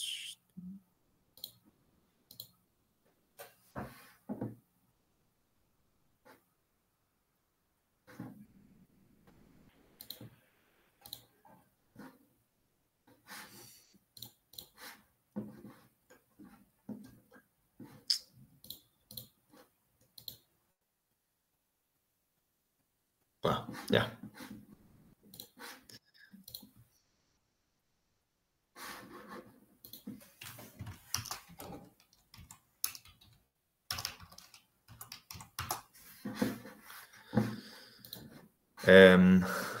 Let me just check something because that I want to let you know.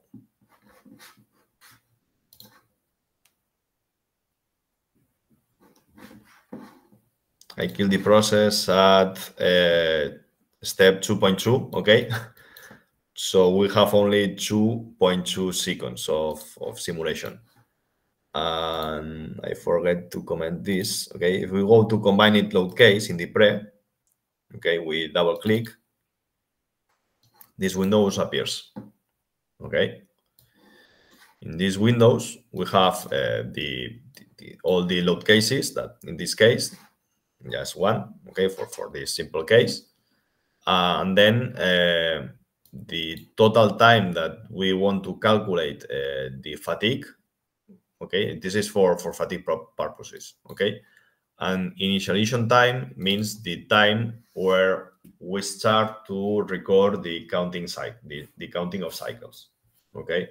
So I just forget, I write 5. If we have only 2 seconds of simulation, that's the error, okay? Then they put one second and something will calculate, okay? This is as I said, this is done for disregarding the time history that has noise. Okay, so we disregard it and we don't take into account for the damage assessment. Okay, just go back.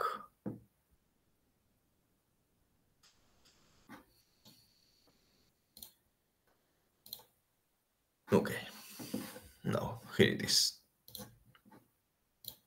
Okay, and then appears this new result that is fatigue assessment and damage on shells. Okay, and then here we have for the time that we have defined the damage, okay, on that shell. Okay, this is this is the method that we have for calculating the damage. Okay. The other results are how many cycles we have count for each stress range. Okay, but just for letting you know for the user. But the important value is this one. Okay. Well, as you see, this is for steel. For composites, it's more or less the same, and in I have to say that now for this this version we haven't implemented we haven't released it, sorry, but I will show you in a version that we have implemented, and that will be released quite soon. Okay, that is this one. Okay, where I have the same result for. Sorry, I have the damage for the steel. Okay, for example, for the simulation time that we apply. Okay, we have obtained here damage. Okay, we reach the complete damage, and in this part no. Okay, this is for the steel, and also the same for the laminate here. Okay, this is laminate, and we calculate also this damage. How to reach at that point for laminates? Quite similar. Okay, it's quite similar, but has some difference. The main difference is that, or the similarity, sorry, are that we also define it the zone of interest, okay, which is, I will say, for our laminate, that is this zone. And in this new release version, we have a new option that is bright matrix equivalent stress. Okay, with that option, we can print this stress, this equivalent stress for the composite, and that we will compare with the SN curve. Okay, so this will be the von Mises, the signet von Mises stress for steels, for composites. Okay, and how to define the SN curve is that if we go to physical properties of the laminates, we go to an orthotropic material. We will have a new tab, okay, that is the SN curve fatigue parameters, in which we can define the different parameters of the equation that I showed you previously. This one, okay, this one, and then we can define this SN curve. Okay, so also something that I forget, or just I wasn't clear enough, is the computing of this factor. Okay, this factor takes into account the strength of the matrix of the transverse direction, and also the strength of the not of the matrix itself, is of the laminate in the shear strength. Okay, so rates. What does this factor is rates these properties, mechanical properties of our laminate. Okay, so once these stresses, these properties, and all that are defined, we can define the SN curve. Okay, and yes, this is pretty much, say this pretty much the same. Okay.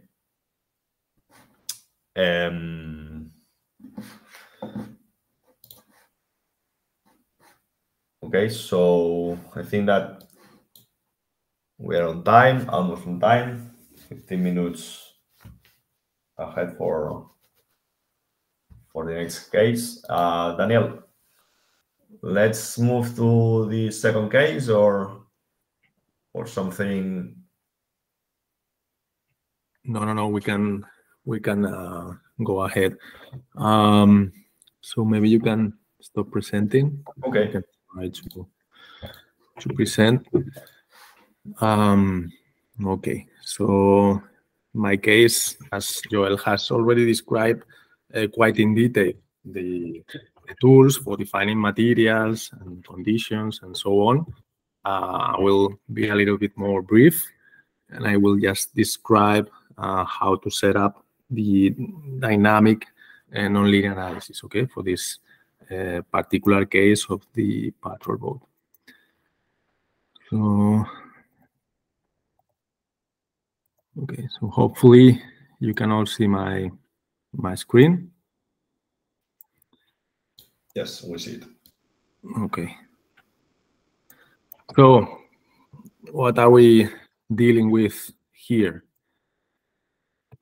So this is a real model. So as you can see, holds a complex geometry. I'll try to show you a little bit of the geometry, okay, in the inside. So this is a redesign of the original structure of this patrol boat, okay. So this geometry was directly designed and exported from the software that our partner in FIBRE4YARDS 10XL uses for the additive manufacturing production of hulls and small boats. Okay, so as it is, the geometry was sent to us in an IGES, and we took advantage of the tools that I think we saw in the first training session for importing different types of formats and standards on the analysis interface. Okay, so after some preparation so that we could mesh it and treat it with finite elements, we organize the geometry, as you can see, in different layers, so that it is easy to deal with the different parts, different materials, and different conditions over different zones of the structure.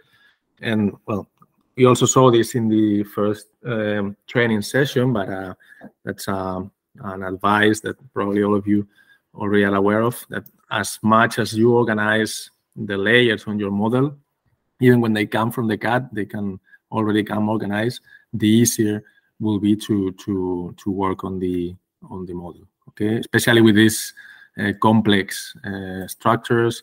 Moreover, if we think of a big vessel with a lot of internal structure and reinforcements and decks and bulkheads, it's very, very convenient to organize the geometry directly on layers. It's also very advisable. We didn't do it in this particular model, but you can also take advantage of this tool with will allow you to create directly groups used for applying conditions directly from the layers. So if you're smart enough to organize your layers by the materials that you are going to use later, then you can directly create the groups and directly choose those groups from the different conditions, so you don't have to be around assigning the conditions to the geometry. Okay, that's another option which is available. I think it saves a lot of time. Okay, so first thing first, we have the geometry and we have it already prepared. So the first thing before creating this nonlinear dynamic analysis, what we had to do is to set up the same model, but to be run as an static analysis. That's because we wanted to have the model perfectly equilibrated regarding moments and forces. So as you notice, it has the trimmed position. Okay, so it's in a position where the draft and the trim, the sink and trim, are as they need to be for the displacement, the corresponding displacement, and the corresponding loads over the structure. So first thing, if we see the constraints that are applied to this model, okay. So as you can see, I was mentioning before that they are arranged in a plane very close to the center of gravity of the model to avoid excessive stresses near the boundary conditions, but different as in this case, the dynamic case, where as you can see, the set degree of freedom is released, when we run the static analysis, we have to fix at least these 3 degrees of freedom so as to be able to guarantee that we can do the analysis. And what we check in such model is the reaction in this constraint. So first, before doing this dynamic analysis, we have to run a static analysis to be sure that those reactions on those constraints are close to 0. Okay, so to guarantee that in this position for this sink and trim and this displacement and this loading condition, the vessel is equilibrated. Okay, and once that is checked, then we can run this analysis, releasing, as I say, this degree of freedom. So the ship, the vessel, will be floating freely, okay, with the load supply. So once that's cleared, we can go directly to set up the analysis. So in this case, it's a dynamic analysis. From all the dynamic analysis, as Joel showed, this is a direct integration. So what we are going to do is to apply time history of dynamic loads, okay, and we are going to integrate on the basis of a time step for a certain physical time, okay. In this case, we are going to treat the material as linear, so we are not considering any plastic deformations, okay? And so we are going to keep ourselves within the linear behavior of the materials. What we have to do, as I explained before, is to use a nonlinear scheme on the geometry, so as to allow to account for the big displacement. So it's not big deformations, and I want to be clear on this, is big displacement. So we are going to account or we are going to be able, in this case, to update the position of the normals to all the elements. So this is important because this is key to updating the hydrostatic loads in the case of this type of vessel, for example, that has some large movements due to the type of navigation that it has. Okay, so that's why we choose the nonlinear geometry analysis. So regarding well, this case, there are some parameters attached to the nonlinear analysis in general, and mainly what you want to control is the tolerance of the convergence at each time step and the maximum iterations you want to allow within each time step. Okay, so that's something that well, we have some values for default, but maybe you want to control, in this case, we lower the convergence tolerance so as to run faster. Okay, in any case, the steps were converging way below that tolerance, so that guarantees us a nice solution. Okay, so regarding the dynamic analysis data, this is quite relevant for these specific cases. Okay, so as you can see, first we want to define a certain time step. Just to clarify, within RAM-series, the type of time integration scheme that we use are all implicit, so it shouldn't really matter the time step regarding the convergence. So it should converge even if we take not a very tiny time step. Nevertheless, it's important to remark that the time step has very much to do with the type of loading that we are applying. So we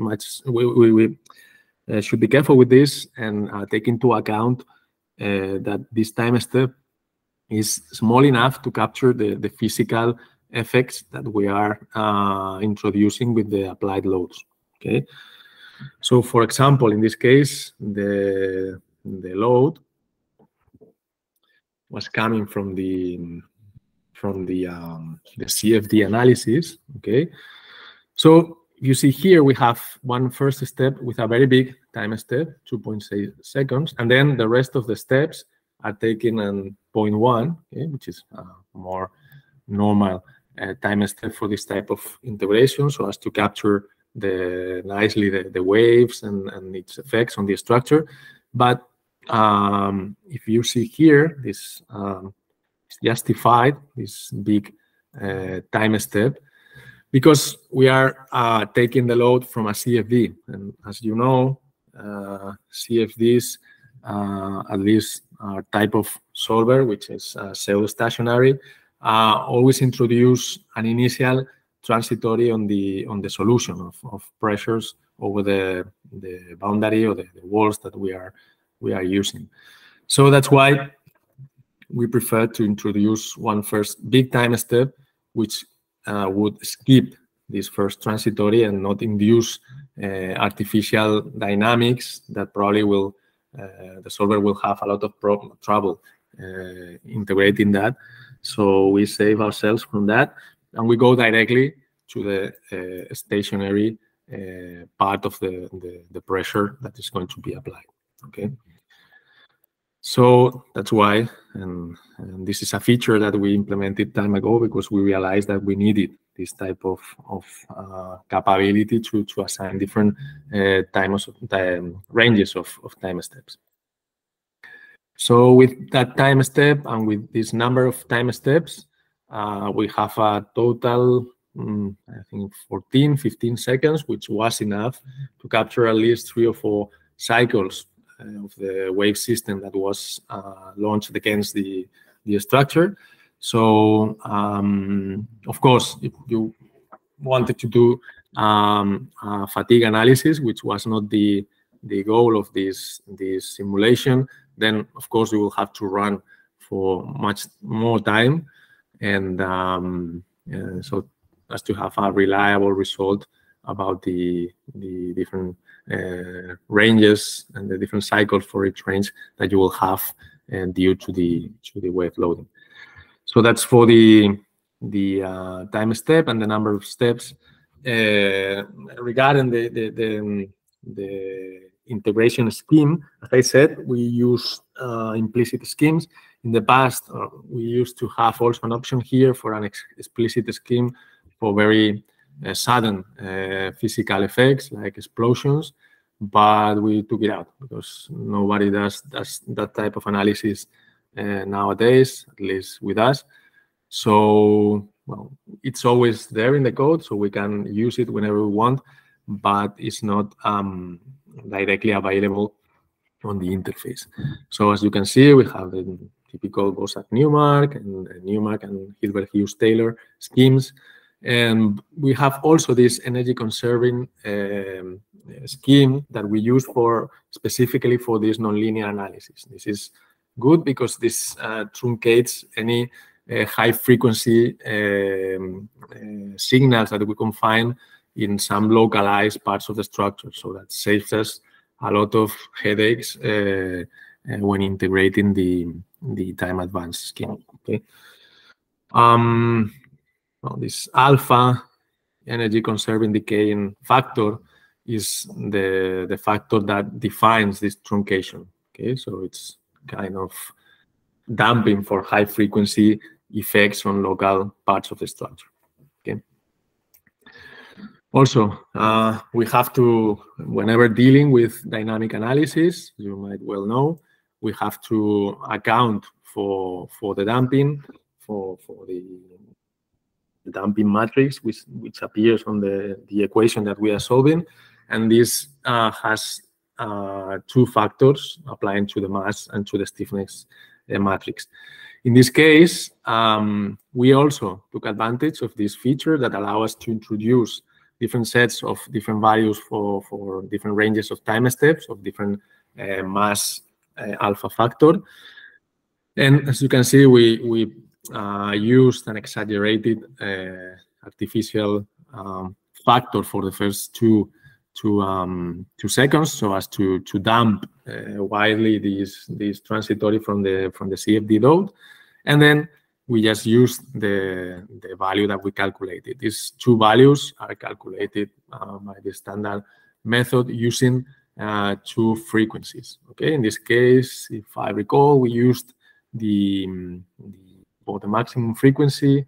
I think we used the one corresponding to the maximum wave period that we expected for this vessel in its navigation courses, and the other frequency was calculated with relation to the HIF, or the vertical movement of the patrol boat. Okay, so that gave us the 2 values for the mass and the stiffness factors for the damping. So that's important for the dynamic analysis. Okay, and well, the constraints I already explained why and how they are applied here, and also regarding materials. This is also something that Joel also explained in detail. For this model, we had to incorporate the properties of a very, very orthotropic material as the additive manufacturing materials used, and then a very directional material corresponding to the tape, okay, to the tapes that are placed over the 3D printing material. We took advantage of the features for defining orthotropic materials. So we introduced the properties here, okay, with all the needed mechanical properties for each material in all of the directions with all the orthotropy needed, and then we took advantage of the laminate properties. Okay, so we had one laminate for the printing material. Okay, so you can see it's just one layer, but that will allow us then to use the features for checking specific criteria for laminate materials. Okay, so the materials were created here. Okay, different ones. We also had the ones for the cabin, which are very similar to the original patrol boat. Okay, so we created one, as you can see, with just one layer, and then we created another with the 3D printed material and the tape layers. Okay, so if you notice here, the z-axis, this is the local axis direction. This is also very relevant, as Joel mentioned. When we assign local axis, we want to take this very carefully for the sake of hydrostatic loads, and also for the direction of the principal direction of the materials, and also in this case for laminates, for the order of the layers. Okay, so when you check the direction of the z-axis of the local axis, you have to check that your stack of plies or layers for your laminate is as in the real life. So if you're laminating over a surface, the order you want to keep it, you have to control that with the z-axis. Of course, for symmetrical laminates, that's not very relevant. But if they are not symmetrical, like in this case, well, you want to keep the stack order, and you have to control it with the z-axis. Okay. So a lot of different materials here, okay, which we can see all the different parts. Okay, you notice here that even though there are mainly two types of relevant material, which is the 3D printing, which is just one layer, and the 3D printing with the tape. There are many other created with the same properties, but in different groups. That's something that you can take advantage. You can, as you see here, for different parts, you have the same material assigned, but that's very interesting because then in the post-process, you can activate, as you will see, and deactivate the different groups of material so as to have access to see in very detail the results on different parts, okay? So that's why you can create all these groups, even though they have the same material. Well, they are corresponding to different zones for further inspection in the post-process, okay? So also, as Joel explained, it's very useful to, actually in these models, it's mandatory to apply the local access to make sure that the direction of the main strength of the material that we are using is reflected on the model. So you can see here, there are many custom local access created for the different parts in this model. It's something that you saw before how to do that. There are different methodologies, as you saw, for creating different sets of local access apart from the automatic, and then you can assign them. Well, you can see that this model is completely assigned with different sets of local access, for precisely for accounting for these main directions of the material. Okay. Also, as this geometry is not straight, you see there are different curvatures here. We also have taken advantage of the tool that Joel showed for assigning a principal direction for the local access. So, for example, we can see here to draw some of these directions. So these local access directions are going to allow the x coordinate of the local axis to orient along these lines. Okay, so you have all these lines. I don't know if you can see them. So all these lines correspond to different surfaces with different sets of local axes, which we want to get oriented along this line. So if not, we will just have the same orientation throughout all the surface. Okay, but assigning this direction, once we mesh the geometry, we allow the local axis to have a specific orientation following these paths or these lines that we have assigned. Okay, so I think it's a quite useful tool for this when dealing with this type of material. Of course, with steel or some isotropic material, this doesn't make much sense. Okay. So about the loads, we also saw how to assign loads, different types of loads. In this case, of course, we have different combined load cases. This is very useful to work like this, because if I want to change a factor, or given the classification society asks me to do some linear combination, which cannot be done in this case because it's a non-linear analysis. But if this was linear, we could add different linear combinations here and change the factors for any particular load. Okay. So that can be done, for example, in the static analysis, which is linear, or even for another vessel that is not moving that much, and we can consider the analysis linear. You could also do this linear combination of load cases. Okay. So you can see there standard loads, the self-weight load, which is corresponding to the weight of the different materials that we assign, the hydrostatic load that Joel described before, which is applied not only to the part of the hull that is under the water, but to all that could eventually get wetted by the free surface. Okay, so we are considering that this is going to be moving up and down, so the hydrostatic pressure can be applied and updated to any part of the hull.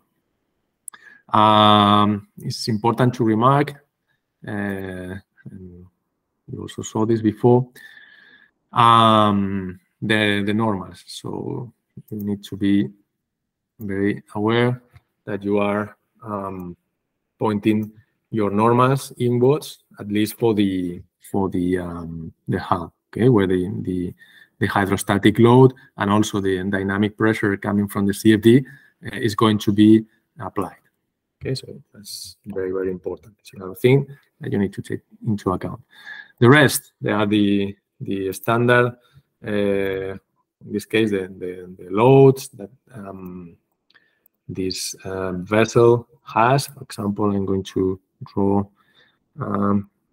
some of them, okay, apply it to the different parts, the corresponding zones where these loads are to be applied. And also, it's important to have the ballast, okay, which is going to help equilibrate the model, because, of course, all these loads and the self-weight of the structure, they have a center of gravity, so everything has to be carefully equilibrated so as to, as I said at the beginning, keep the forces and moments equilibrated with the hydrostatic load. So the center of gravity has to be where it corresponds to create the correct trim for this loading condition. Okay. And finally, we have this load, which is coming from the CFD, which is applying the dynamic pressure. So over the hull, we have the hydrostatic pressure and this dynamic pressure. So this dynamic pressure is just to be applied exactly on the part of the geometry which is, let's say, shared with the CFD model. So this structural model and the CFD model, they have to be configured in a way that the geometrical position of this part is exactly the same, even if they are different models. When, for example, we run a fully coupled analysis, it could be, we could configure, or actually we configure the model in the same, I mean, the two, the CFD and the structural analysis are configured in the same Tdyn model. In this case, we run in one model the CFD, and then we import the loads, but the geometrical position of this zone needs to be the same. Okay, the meshes do not need to be the same because there's an interpolator in the middle. So once we get the results here, you just have to select the file, okay, that you have run, and then the code will read those results and interpolate over the different meshes. Okay. So I'm not going to give many detail about the mesh. Okay, just to say that we have different sizes assigned to different parts, so that we could have more detail for the stresses, and we could visualize the zones, in particular where we detected or were expecting higher gradients of stresses. So I think the mesh is generated here. We can see the mesh, so it's finer, of course, in those zones. See the mesh of the internal parts. Okay, and over the deck and the cabin, which is not very relevant to this analysis, you can see there are bigger elements. Okay, so there's a full control over the different parts, so that we can assign different resolution of mesh sizes on different parts of the structure. Okay. So the model is set up. Of course, I'm not going to run it now. It's already, we have already the results generated. Is this? Well, let me check if I can see it here. I think we gave this data in the report just to give you because this is in seconds. Okay, so in hours, I think it's in the report. Let me show you more or less how much or how long this type of analysis can take. Okay, so just to give you the data.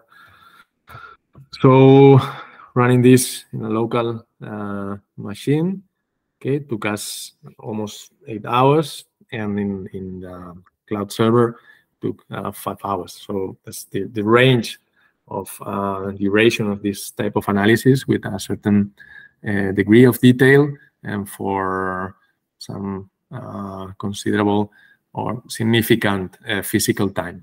In this case, it was almost 15 seconds. Okay.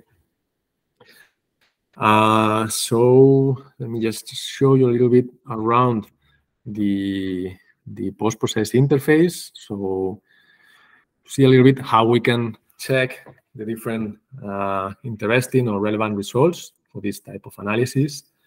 Okay. So of course, the first thing that we would want to check is the deformation. Just to be clear, in RAM-series, we do not output different solutions for deformation and displacement. So it's not disgregated. It's the same solution. Okay. So let's say there is no way of distinguishing what is deformation and what's actual rigid body displacement, because it's all in the same solution. Okay, so we can check this and check how the geometry is moving. Okay, so we can deform the result and even compare it with the original position.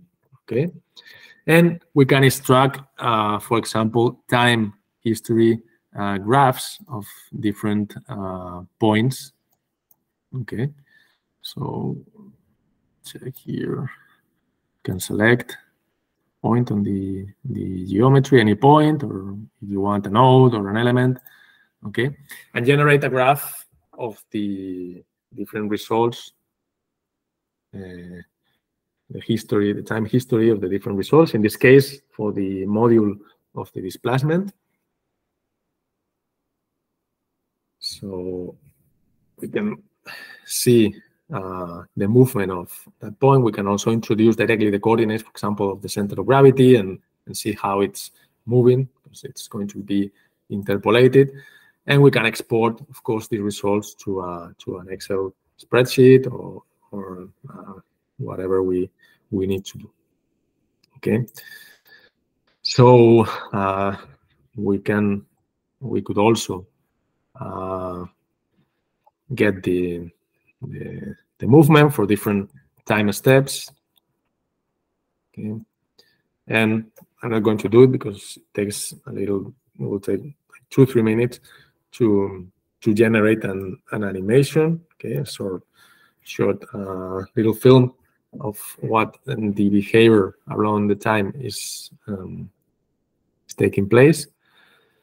And of course, what we want to check, which is our objective here, once we have checked that the deformations are within the range of the expected movements of this vessel, we want to check the different stresses. Okay, so example, we are not going to check von Mises here, even if it's written, because it's not applying exactly to a plastic structure. So, for example, we want to check, let's say, principal stresses for the top or the bottom of each laminate, of each plate. Okay. So we can see that we have high stresses exactly where we have the constraints, okay, the boundary conditions. Well, this is due to us restraining the longitudinal and transversal movement of the structure. Okay, we are not restraining, as you remind, the vertical movement, so that saves us a lot of the main stresses that would have been artificially generated there. But in any case, we are not interested in these stresses, so we can directly visualize this in megapascals and, for example, limit the stresses to some values which are more in the order that we want to check. Okay, see that this is transparent. We can also control that, and if we want to show some images in a report, maybe we don't want the material to disappear, so we want to show that it's really high stresses and that's over the limit that we have imposed, but we don't want to stress the client, okay, with disappearing material. In any case, as I was saying, this is not a relevant result because it's just attached to the boundary condition, so we can check for the relevant parts. As I said, you can see, if you remember, we define different groups for the material. So now we have the capability of disconnecting these material layers, okay, so that we can see what's happening inside. Okay, so let me just put off some of them. So for example, the exterior hull, and we can directly check the stresses or what is happening inside the structure. Okay, so we have direct access to the different reinforcements and to the different parts where we want to check the results. Okay, here, for example, we can click, as we did for the displacement, we can generate a graph of the evolution of this particular result. In this case, the principal stress 1 on the bottom of that shell, and we can generate the time history of such result. So we can see what is happening along the whole analysis. So you can see that mostly is constant. Okay, so it reaches peak value and keeps mostly constant in that particular zone. And we could do that with any point in the geometry. Also, it's interesting to check, for example, the SAIWU failure index, okay, which is generated because we, if you recall, we generated the materials as laminates, so we have access to this particular result. Okay, so in this case, the maximum value seems to be 4. I guess that's around the boundary condition again, so that's not used for us, doesn't mean anything. What we have to do is to limit this result between 0 and 1. Well, maybe 0.5 if you wish to add some safety factor. Okay, so we can easily check for the parts that could be above this 0.5 value. Remember that the limit is 1, okay, for this failure index. So that's another result that we want to check for these plastic materials. And well, we can check, if you wish, just to see the loads that have actually been applied. We created a result corresponding to the actual Tdyn pressure, so that's something that we can check. Of course, it's not in all of these parts it's 0. Okay, we have to activate again the layer corresponding to the hull. Okay, so that we can see the actual pressures at each moment that have been applied over the hull. Okay, so that's the wave passing by and imposing the dynamic pressures.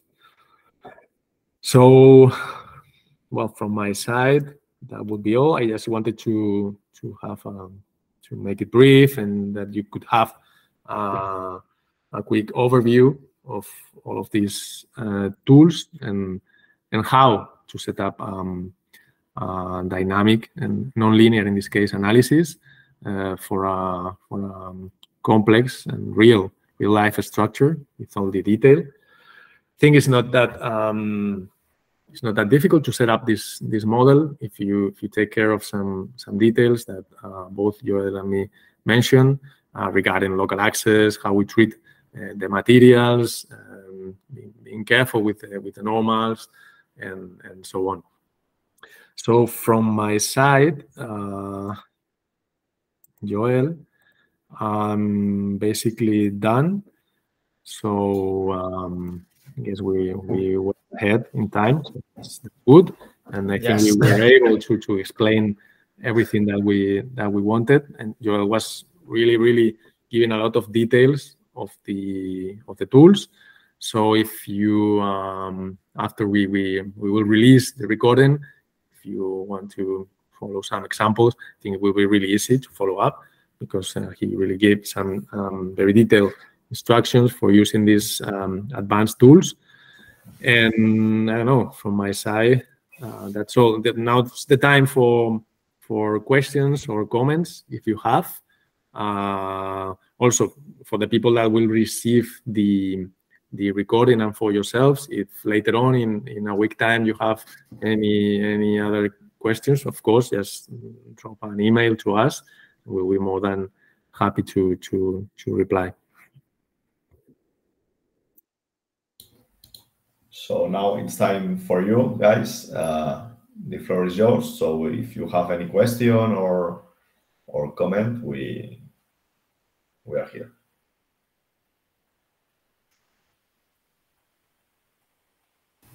Hello, Pablo here. No question really. Just thank you for the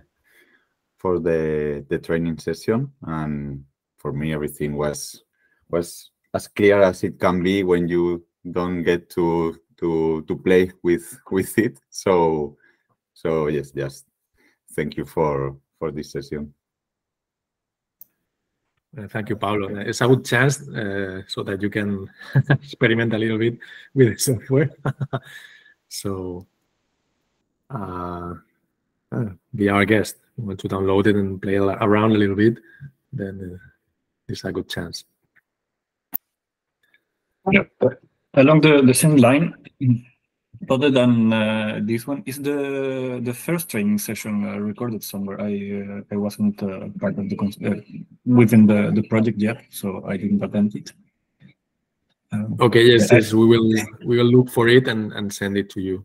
I believe it's we have it uploaded somewhere, so we can send you the link or directly send you the recording. No problem. I would appreciate it. Thank you very much. Welcome.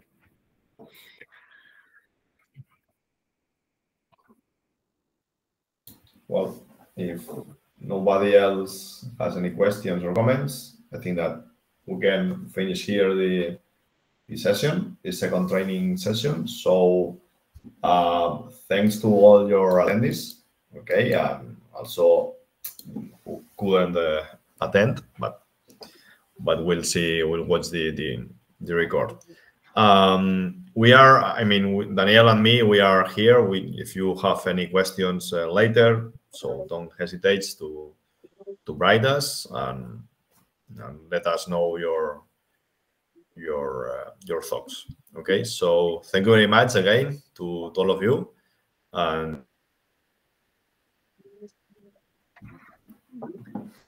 excuse me, Daniel. Since yes. we finished a little bit earlier, can I steal 5 minutes of your time for some questions related to other parts of the project? Yeah, sure. We can set up a meeting. Yeah, right after. Okay. Right. So we can close this. And again, thanks a lot for your attention. Hope we made it at least useful and not too boring. I think we kept it brief. So, and I hope it's truly. We hope it's been somehow useful.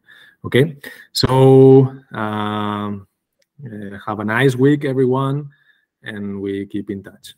Okay, thanks. Hey, bye bye. Thank you. Bye thank bye. you. Bye bye to all of you. Bye bye. Thank you.